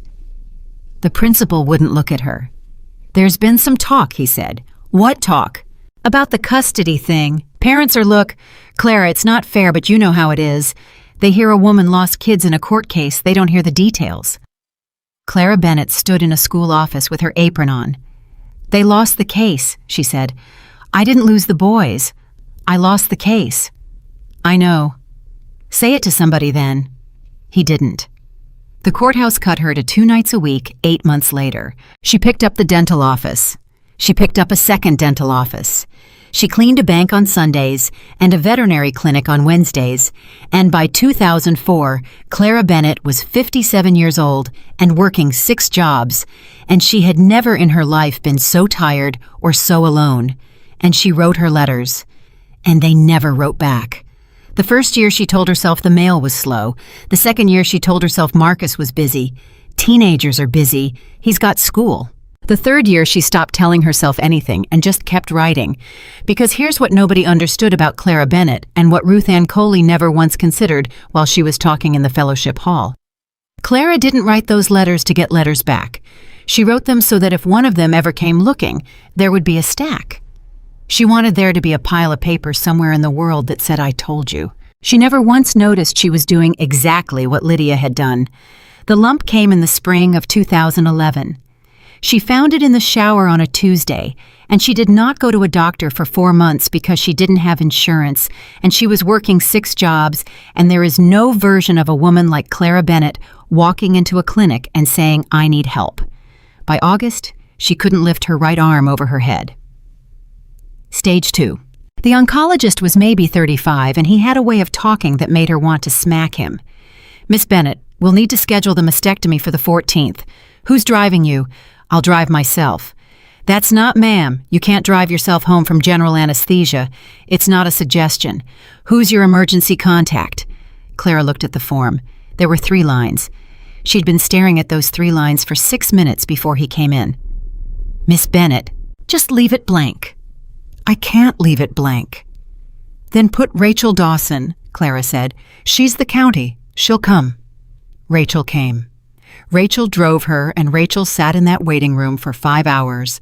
And Rachel took her home and slept on that couch with the spring poking through for 11 nights.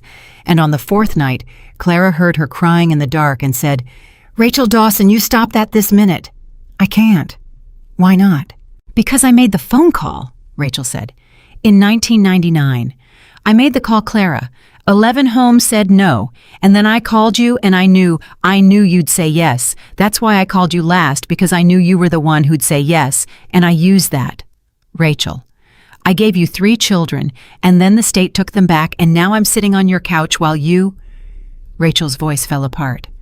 I did this to you. Clara reached out in the dark and found her hand. You gave me the best year of my life, she said. Don't you take that from me. Don't you dare. It's the only thing I've got. Chemo took her hair in October. She wore a scarf to the vet clinic, and a woman she'd never met asked if she was going through something, and Clara said, No, ma'am, just cold, and went back to mopping. In November, she lost the bank job. In January of 2012, the mortgage went 60 days past due, and the letter came, and Clara sat at her kitchen table with a wig on the chair beside her and read the word foreclosure, and understood for the first time in her entire life that she was going to lose her father's house. She went and got Noah's notebook off the shelf. She sat there with it in her lap for an hour. She did not open it because she knew what was on the last page, and she didn't have it in her that night.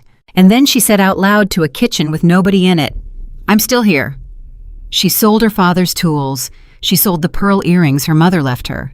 She got a hardship modification from a bank clerk named Yolanda, who cried on the phone with her, and she kept that house by $1,100 and 4 months. She never told anybody how close it got. She never told anybody about the cancer either. Not one person outside that clinic and Rachel Dawson, because if the boys ever came back, Clara Bennett was going to be standing on that porch, and she was going to be standing. And in Georgia, the boys were growing up. Marcus went to Georgia Tech on his grandfather's money and hated every dollar of it. He graduated in 2007 and moved out the same weekend and did not leave a forwarding address, and he built a company from a rented room over a tire shop, and he built it fast and mean, and when he sold it in 2014, he was 29 years old and worth $160 million. The first thing he did with the money was pay his grandfather back. Every penny. Tuition, room, board, food, clothes, a car he'd never asked for. He had an accountant reconstruct 15 years of expenses, and he wired it in one lump with a note that said, "Paid." Whitmore didn't cash it. He put the check in the drawer. With the letters. Ethan enlisted at 18 3 days after his birthday over his grandfather's objection and without his signature. He did 2 tours. He came home with a plate in his forearm and a way of sitting with his back to a wall, and he never once in 11 years of the military listed Richard Whitmore as next of kin. He listed Marcus and Noah. Noah was the one who stayed. That's the part Marcus could never forgive and never understood. Noah was 8 when they got to Buckhead, and he went quiet for 6 weeks exactly like Clara said he would, and Richard Whitmore did not know what to do. So he did the only thing he'd ever learned. He hired specialists, 3 of them, the best in Georgia. And every one of them failed because you cannot buy a Tuesday. And on the 43rd night, Richard Whitmore stood outside his grandson's bedroom and heard the boy crying, and he did not know one single thing to do. And so he went in and sat on the floor by the door, which is as close as he dared, and he opened a book and started reading out loud. He read for an hour. Noah didn't say a word. He came back the next night, and the next. 91 nights that old man sat on the floor by the door and read out loud to a child who wouldn't look at him because it was the only thing he'd ever heard of that worked, and he'd heard it from a cafeteria worker in a blue dress. On the 92nd night, Noah said, "You're doing the voice wrong." Whitmore's hands started shaking so badly he dropped the book. "How does she do it?" he said. And Noah told him. That was the beginning. And that's how Noah Carter grew up loving a man his brothers hated and carrying it like a secret and hating himself for it. He went to Emory. He went to law school at Vanderbilt. He turned down 4 firms that would have made him rich by 30, and he took a job at a children's legal aid clinic in Nashville that paid $41,000 a year, and he did that for a decade, and he never once told an interviewer why. The why was in a notebook in Alabama. The 3 of them talked about her constantly. That's what nobody would believe later. The story got told over and over that they forgot her, that money got them and they moved on and left an old woman on a porch. They never stopped talking about her. They just couldn't find her. Marcus hired his first investigator in 2009 when he had $4,000 to his name and shouldn't have spent 40 of it. The man came back with nothing. Clara Bennett, Maple Ridge, Alabama, no phone in her name because she'd let the landline go in 2006 to save $19 a month and never got a cell. No employer because she cleaned for cash. No property record he could find because the house was still deeded to her father, who died in 1988 and whose estate was never formally closed because Clara couldn't afford a probate attorney in 1988 and just kept paying the taxes under a dead man's name for 37 years. Clara Bennett had spent a quarter-century being too poor to leave a footprint. Marcus hired better investigators when he could afford better investigators. 2014, nothing. 2016, a Clara Bennett in Mobile, wrong woman, 62, 4 kids. 2019, a hit on a Clara J. Bennett in Maple Ridge, and Marcus flew a plane to Huntsville and drove 90 minutes and knocked on the door of a house on Pinter Street, and a young man answered and said his grandmother had passed in 2011, and Marcus Carter sat in a rental car in Alabama for 2 hours and could not make himself turn the key. He drove past Clara's actual street on the way out. He didn't recognize it. 20 years and a repaved road and a house with new siding on the corner, and Marcus Carter drove past the end of his mother's street at 40 miles an hour and never turned his head. He would think about that for the rest of his life. The letters came out on a Thursday in March of 2025. Richard Whitmore died on a Tuesday, 96 years old. Marcus did not go to the hospital. He went to the house on Saturday because the estate attorney said there were documents. Noah was already there. "Marcus, where's the paperwork?" "Marcus, sit down." "I'm not sitting down." "Where's the paperwork? I've got a flight at 4. "Marcus." Marcus stopped. Noah Carter.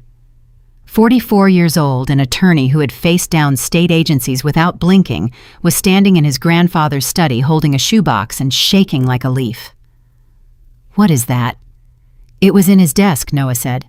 "Noah, what is it?" "Marcus, I need you to sit down. I'm begging you." Marcus sat down. Noah put the box on the table and opened it. 51 envelopes, all in the same handwriting.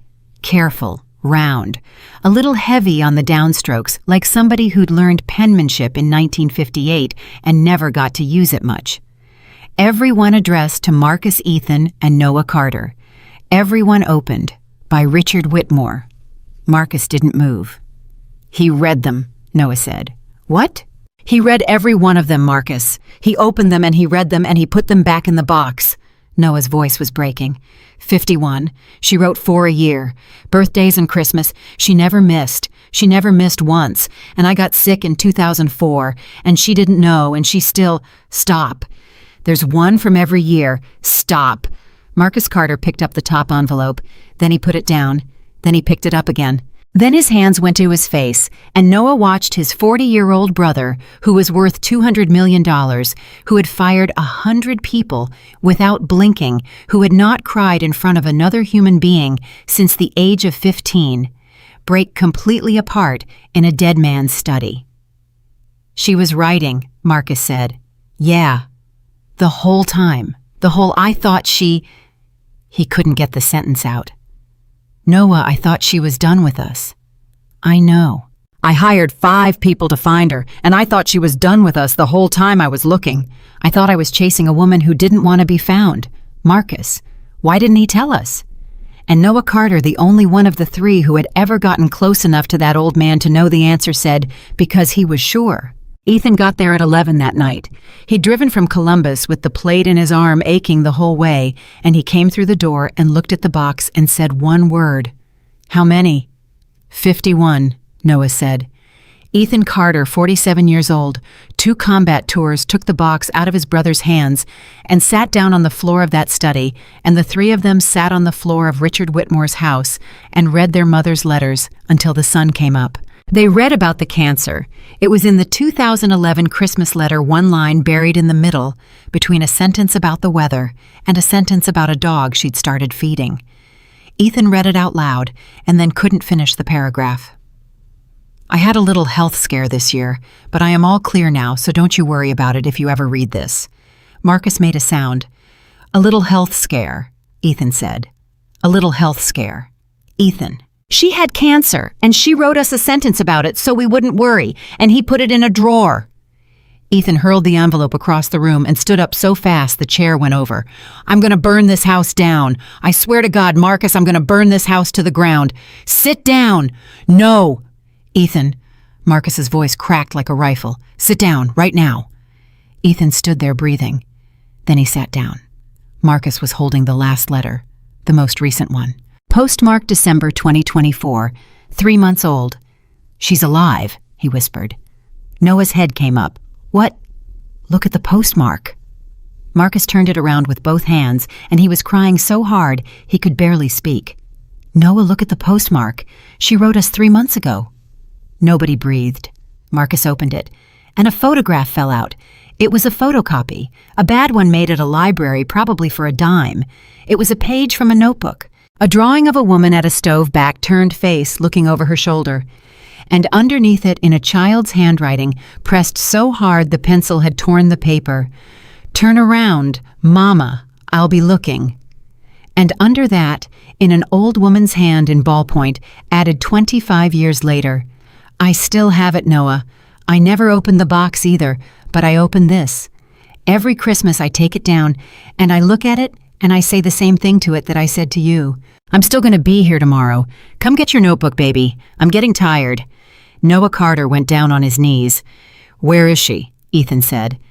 Marcus was already reaching for his phone. "There's a return address," he said. The address was 114 Delmar Street, Maple Ridge, Alabama. Marcus had it typed into his phone in 4 seconds, and then he stopped because his thumb wouldn't move. "Call it," Ethan said. "There's no number." "Then look it up." "There's no number, Ethan. There's never been a number. That's the whole problem. That's why I couldn't find her for 16 years. Then we drive. It's 4 in the morning. So, Ethan was already standing. So what, Marcus? So we knock at 7 instead of 4. It's a 3-hour drive. We can be sitting in that street at 7 o'clock. Marcus didn't move. Noah, still on his knees on the floor of that study, said quietly, "He's scared."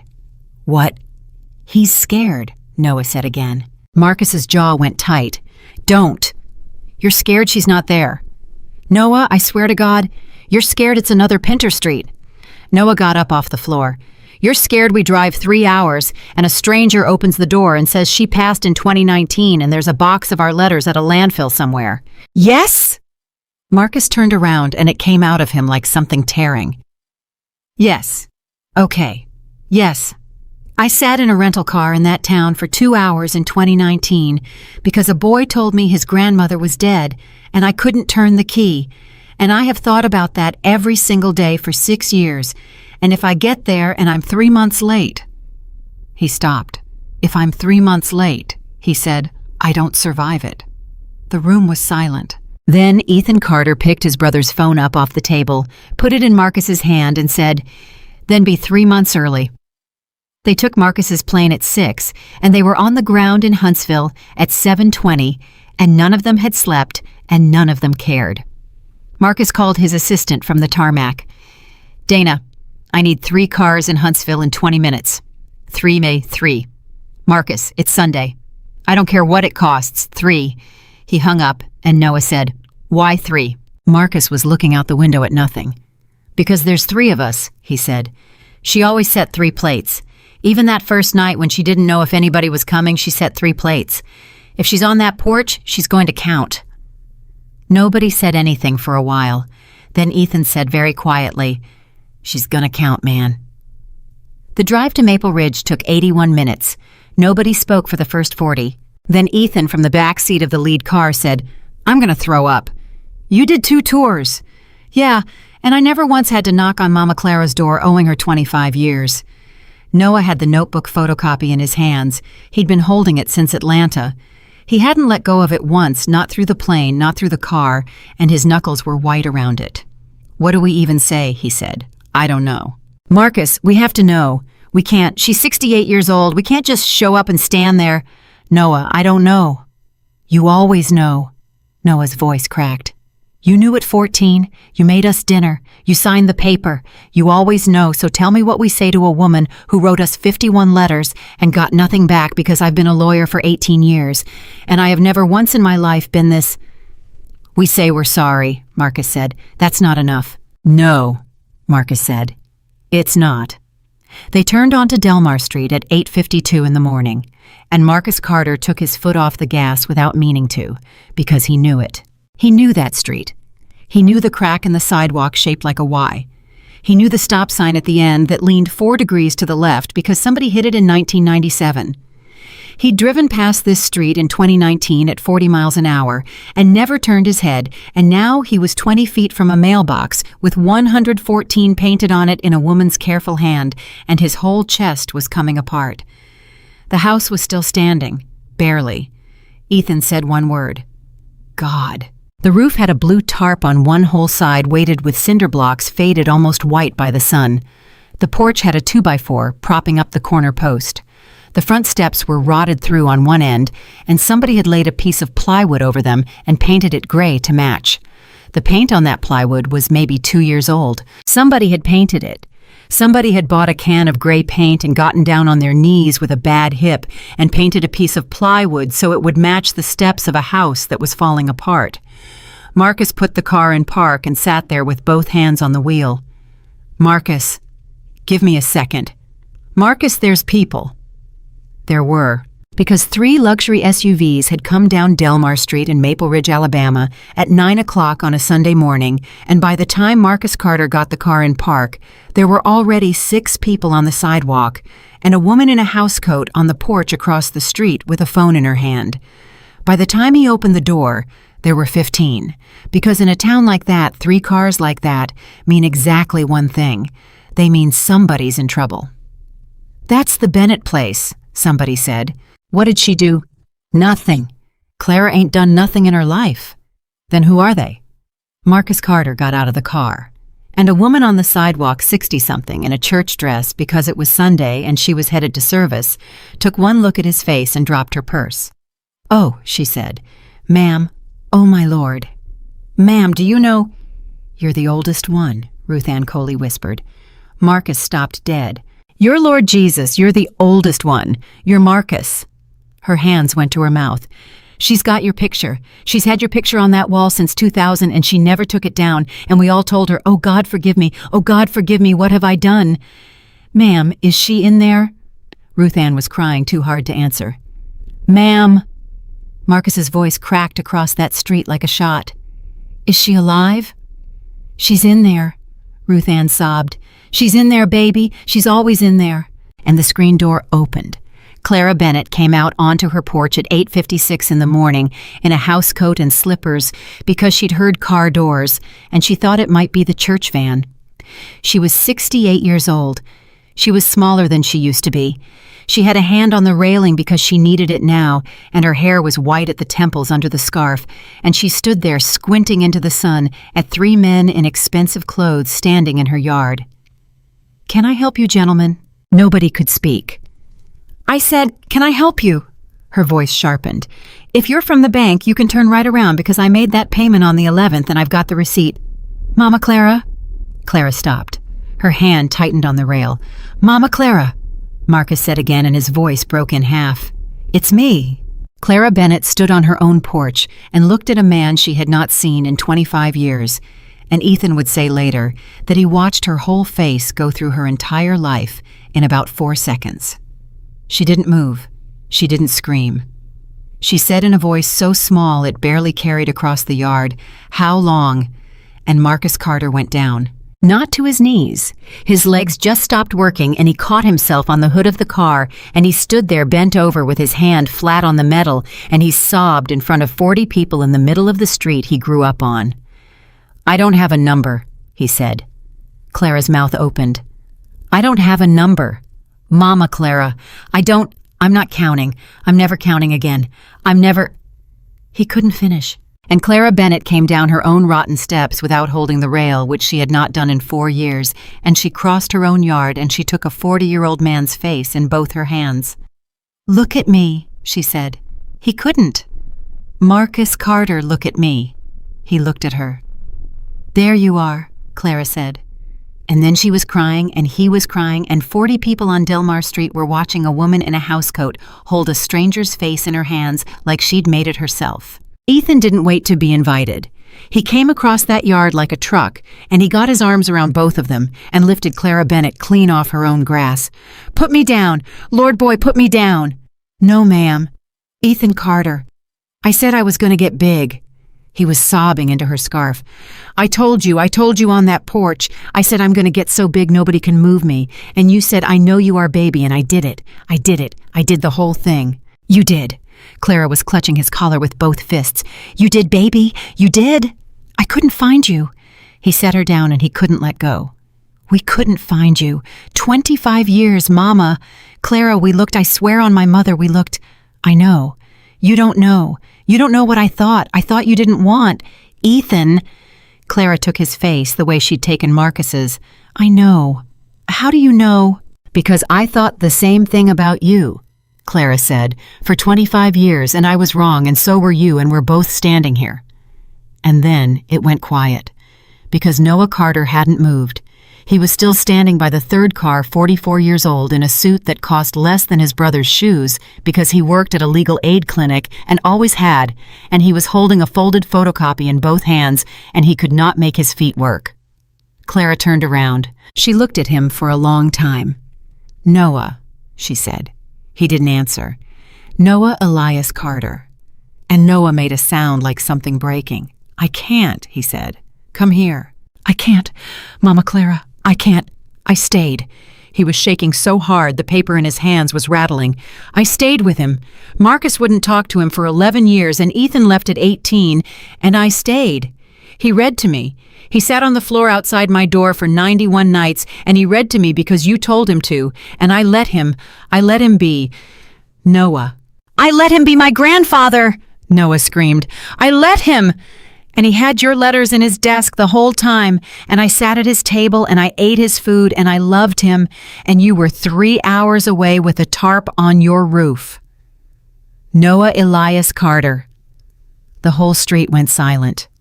Clara Bennett walked across that yard to a grown man in a cheap suit, and she took the photocopy out of his hands and she held it up in front of his face. "What does it say, Mama Clara? Read it. Please." "You wrote it," Clara said. "You were 8 years old and you tore the paper you pressed so hard. Read it to me." Noah looked down at his own child's handwriting. "Turn around, Mama," he read. "I'll be looking." "That's right," Clara said. "And I turned around every day of my life for 25 years, and I said the same thing every time, and do you know what it was?" Noah shook his head.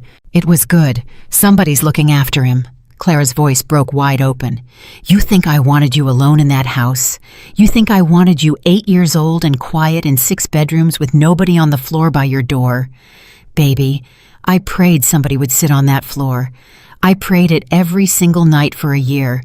And you're standing in my yard telling me my prayer got answered like it's a sin." Noah's whole body caved. "He didn't tell us," he said. "I know. He had 51 letters. I know what he had. Then how are you not—" Noah grabbed her arms. "How are you not screaming? How are you not, Mama Clara? That man stole you from us. He stole 25 years. He did it on purpose." "No, he didn't," Clara said.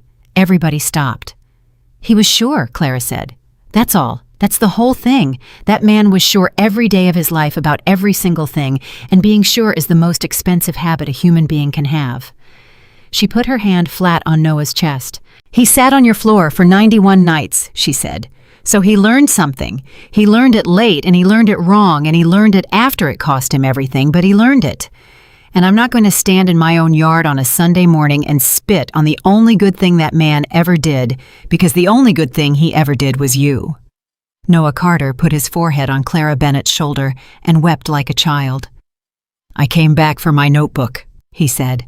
Clara laughed. It came out of her wrecked and wet and absolutely real. "It's on the shelf," she said, "right where it's been since the day you left it. Come get it, baby." They went inside, and that's where it stopped being a reunion and started being something else, because Marcus Carter walked into that house and got about 4 steps and stopped. Ethan bumped into him. "Marcus, what?" Marcus was looking at the wall. Their pictures were on it, not photographs. There weren't any photographs because Clara Bennett had never owned a camera. There were drawings.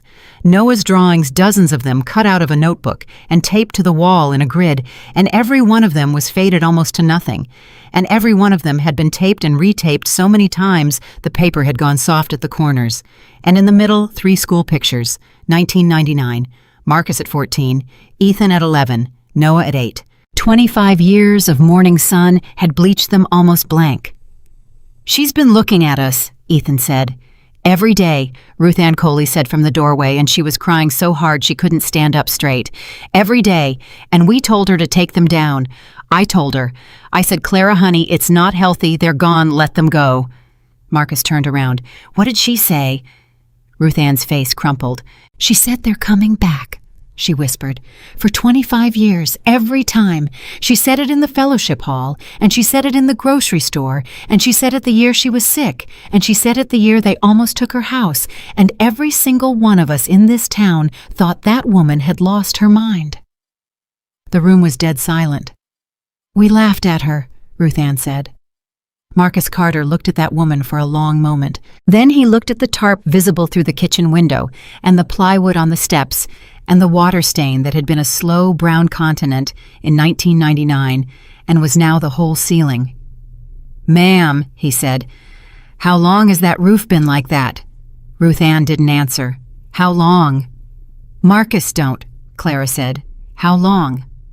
19 years, Ruth Ann said. Ethan hit the doorframe. 19. "Marcus Carter, you sit down in my house," Clara snapped. "And 40 years old and worth $200 million. Marcus Carter sat down. Clara looked at all 3 of them. "Now you listen to me," she said. "All 3 of you, because I've had 25 years to think about what I'd say, and I'm only saying it once." Nobody breathed. "I don't want your money." "Mama Clara." I'm not finished." She sat down across from them. "You are about to open your mouths and start fixing. I know you are. I can see it on you. Marcus, you've got a phone in your pocket and you're already thinking about contractors. Ethan, you're looking at my steps. Noah, you've got a legal pad in that briefcase and you're thinking about my daddy's estate." Noah's mouth closed. "And I need you to understand something first, and if you don't understand it, then all the money in Georgia isn't going to fix one thing in this house." Clara leaned forward. "I did not wait for a check." Silence. "I waited for you." Marcus's face came apart. 25 years, and this town said I did it for $140 a week. My own church said it. I lost my job over it. I sat in a chemo chair by myself with a magazine because there wasn't a soul on this earth I could call, and the whole time every day I had one thing. Clara's voice was iron and water at the same time. One, I had 3 boys who said they were coming back. Mama Clara. So if you walk in here and the first thing you do is reach for the checkbook. She stopped, and Marcus saw it hit her. He watched Clara Bennett hear her own sentence, and he watched her go white. "Oh," she said. "What?" Clara put her hand over her mouth. "Mama, Clara, what?" "I said that to him," she whispered. "In a hotel room. In 2000. I told Richard Whitmore that his first instinct as a human being was to reach for the checkbook, and it was the worst thing I could think of to say." She looked at Marcus. "And I just about said it to you." Nobody moved. "Sit down, baby," Clara said, and her voice was shaking. "Sit down. I'm sorry. I'm sorry." That was the fear talking. 25 years of fear looking for somewhere to land. And Marcus Carter did the last thing anybody in that room expected. He laughed. It was awful, and it was beautiful, and he put his head in his hands and laughed until it turned into sobbing. "That's the whole family," he said. "That's it right there. That's the whole thing. He couldn't say I love you, so he wrote a check, and you couldn't take a check, so you said no, and my mother sat in the middle of it for 22 years and died on a highway with a shoebox full of returned mail." He looked up. "I'm not writing you a check, Mama Clara." "Marcus, I already did it," he said. "Tuesday." Clara froze. "What?" "The mortgage." Marcus wiped his face with the back of his hand. "I found out about the letters Thursday morning. I had your address by Thursday noon.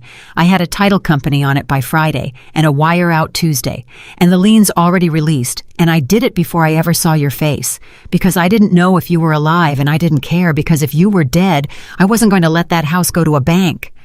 Clara couldn't speak. "So you can be mad at me," Marcus said. "That's fine. I'm 40 years old and I don't need a permission slip. But you're never getting another letter from that bank as long as you live, and I'm not sorry." Clara Bennett put her face in her hands, and then she started to laugh, and then it turned into crying, and Ethan got up and stood behind her chair with his hand on her shoulder like a soldier at a post. $1,100, she said. "What? That's how close it got. In 2012. She looked up. $1,100 and 4 months, and a girl named Yolanda at the bank cried on the phone with me and got me a modification, and I never told a living soul." Marcus's jaw set so hard it shook. "Yolanda got a job offer this morning," he said. "Marcus, she works at a bank in Decatur. She's a branch supervisor. She makes $51,000 a year." Marcus stood up. "She's not going to anymore." And Ethan Carter said, "Sit down, Marcus," in the exact voice Clara used, and the whole room broke. They stayed 11 hours. The town stayed on the sidewalk almost as long, because it got out. Of course it got out. In a town of 4,000 people, 3 billionaires' cars on Delmar Street got out before 9:30, and by noon there were 150 people standing in the street in their church clothes, and by 2 o'clock somebody had brought a cooler. And around 4, Marcus Carter walked out onto Clara Bennett's rotten porch and stood on a piece of plywood painted gray, and 150 people went silent. "My name is Marcus Carter," he said. Nobody moved. 25 years ago, this town watched 3 boys get put in a car. Some of y'all were standing right where you're standing now. Somebody in the back started crying. And what this town decided, what you decided in your kitchens and your fellowship hall and your grocery store, was that the woman on this porch took us for the money. Silence. $140 a week, Marcus said. That's what you thought she sold us for." "Marcus," Clara said from the doorway. "No, ma'am." He didn't turn around. "I've been quiet for 25 years. I'm done." He looked out at them. "She sold her mother's ring in November of 1999 so I could have shoes. She ate toast for dinner 41 nights that year so we could have meat. She hired a lawyer she couldn't pay to lose a case she couldn't win because she wanted somebody in that room to have to say our names out loud." His voice was rising and he let it. "She had cancer in 2011 and she wrote us one sentence about it so we wouldn't worry. One sentence. In a letter she'd been writing for 11 years to 3 boys who never wrote back because she didn't know we never got them. And she wrote anyway. Asa nasa mashal." A woman on the sidewalk sat down on the curb. 51 letters, Marcus said. 4 a year, birthdays and Christmas. She never missed one. Not the year of the surgery. Not the year she almost lost this house by $1,100. He pointed at the tarp. "That's been up there 19 years. Nobody could look at him. "And every one of you drove past it," Marcus said. "Every Sunday, on the way to church." Ruth Ann Coley put her head in her hands. "Now here's what I want you to understand." Marcus's voice dropped, and somehow that was worse. "You didn't do this because you're evil. I know that. I've met evil. I was raised by a man who returned his own daughter's letters for 22 years and thought he was being principled." He looked out over that crowd. "You did it because it was easier to believe she was a fraud than to believe she was better than you." The silence was total. "Because if she took us for a check, then y'all are normal," Marcus said. "But if she took us for nothing, if a woman with $11 in her purse took 3 broken boys off the county with no money and no help and no reason, then every one of you had to look at your own front door and ask why nobody knocked on it." He stopped. 11 homes said no before her," he said. 11. Some of them were on this street." Somebody wailed. "So no," Marcus said. "I'm not here to shame you. I'm here to tell you the truth one time out loud in the daylight because she never once defended herself, and somebody ought to." He turned around. Clara Bennett was standing in her own doorway with her hand over her mouth. 25 years ago, this town saw 3 unwanted boys," Marcus said. He looked at her. "One woman saw 3 sons." The street came apart. The Clara Bennett Foundation was announced 11 weeks later. $75 million. Marcus put in 50. Ethan put in his entire military pension and every dollar he had, and it was $900,000. And Marcus never told anybody it was $900,000 because Ethan would have killed him. Noah put in himself. He quit the clinic in Nashville and moved back to Alabama and took a salary of $1 a year, and he wrote the charter himself, and it had exactly one rule in it that the lawyers fought him on for a month. The foundation does not separate siblings, ever, for any reason, regardless of cost.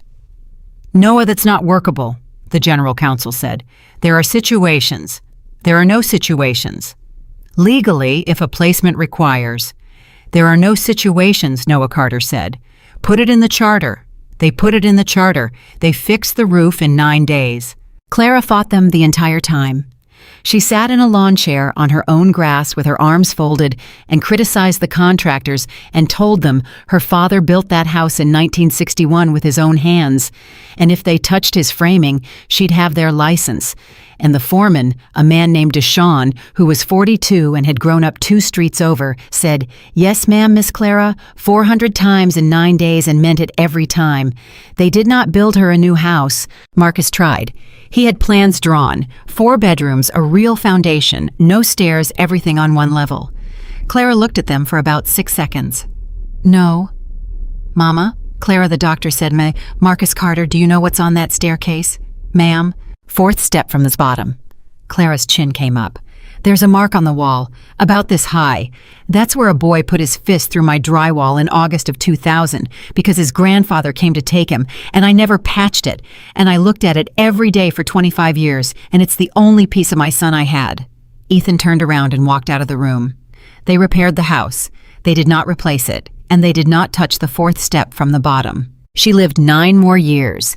That's the part nobody expects because everybody wants the story to end on the porch. But Clara Bennett was 68 when those cars came down Delmar Street, and she was 77 when she went. And those 9 years were the loudest years that house ever had. Sunday dinner, every week, non-negotiable.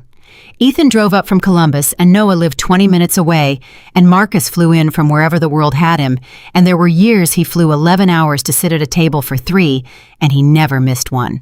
Not one. The table got longer. Rachel Dawson came every week until she passed in 2029. Ruth Ann Coley came after about a year after she stood on that porch and said the hardest sentence of her life, which was, "Clara, I was wrong about you in front of God and everybody, and I've got no excuse." And Clara said, "Sit down, Ruth, the beans are on." And that was that, because Clara Bennett had never in her life known how to hold a thing against a person who asked. Dennis Kwan came. He never did collect that $2,000. Marcus tried to pay it in 2025, and Kwan told him where to put it, and then Kwan cried in a parking lot for 10 minutes and told nobody. Yolanda came.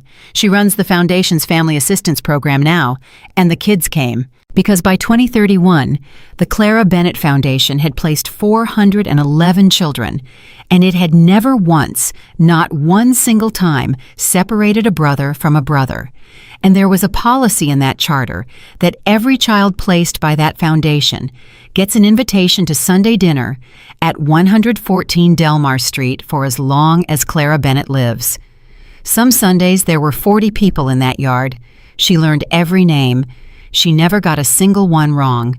She died on a Sunday morning in March at home in her father's house on the second floor, and all 3 of her sons were in the room, and all 3 of them were holding on. Marcus was on her right. "How long?" she said, and Marcus Carter, 50 years old, said, "I don't have a number, Mama." "Good boy," Clara said. Noah was on her left with the notebook in his hands, the real one, the one she'd kept on a shelf for 25 years and then handed back to him in 2025. And he'd handed right back to her the same afternoon and said, "It stays here. This is where it lives." "Noah," she said, "I'm here. You're off the clock, baby." Noah couldn't answer. And Ethan was at the foot of the bed, standing up because he could not sit down 47 years of not being able to sit down, and Clara Bennett looked at him and said, "Ethan Carter." "Ma'am, you got big?" Ethan broke. The last thing Clara Bennett said, she said with her eyes closed, and her sons had to lean in to hear it, and every one of them heard it different for the rest of their lives. She said, "I'm still going to be here tomorrow." The town closed for her funeral. Not by proclamation. Nobody organized it. The grocery store just put a sign in the window that said, "Closed for Miss Clara," and then the hardware store did it, and then the gas station did it, and by 9 o'clock in the morning, there was not one business open in Maple Ridge, Alabama. 1,100 people came. 11 people came to Lydia Carter's funeral in 1999. Marcus counted them. He was 14 years old, and he stood there and counted them and decided his mother must have been nothing. 1,100 people came to Clara's. Marcus counted those too. He got up and he stood in front of them, and he did not have a single note in his hand. 26 years ago, he said, a social worker called 11 houses. 11 people said no. And on the 12th call, a woman with $11 in her purse and a hole in her roof said 3 words. He stopped. "Bring them here." Nobody in that church breathed. "That's it," Marcus said. "That's the whole thing. That's the entire reason 1,100 people shut down a town on a Tuesday. 3 words from a woman nobody in this county could pick out of a crowd at 9:47 at night when every reasonable person on earth would have said no and been right to." He looked at the box. "My grandfather had $400 million and he died alone in a room with a drawer full of stolen letters," Marcus said. "Clara Bennett had $11 and she died in a house full of her children." He put his hand on the wood. "Y'all want to know what she was rich in," Marcus said. "It was Tuesdays. She gave people Tuesdays, not grand gestures, not checks, not speeches, just Tuesday, and then another Tuesday, and then 8,000 more, until a scared child's body finally figured out that the ground wasn't going to open up again." He stood there a long moment. "She never had a plan," Marcus said. "She never had money. She never had a single advantage. She just refused to leave." And then Marcus Carter said the last thing anybody ever said about Clara Bennett in that church, and they carved it into the granite at the Foundation's headquarters 6 months later, and it's the first thing 411 children read on their way through the door. "Blood didn't make us a family," he said. "She did.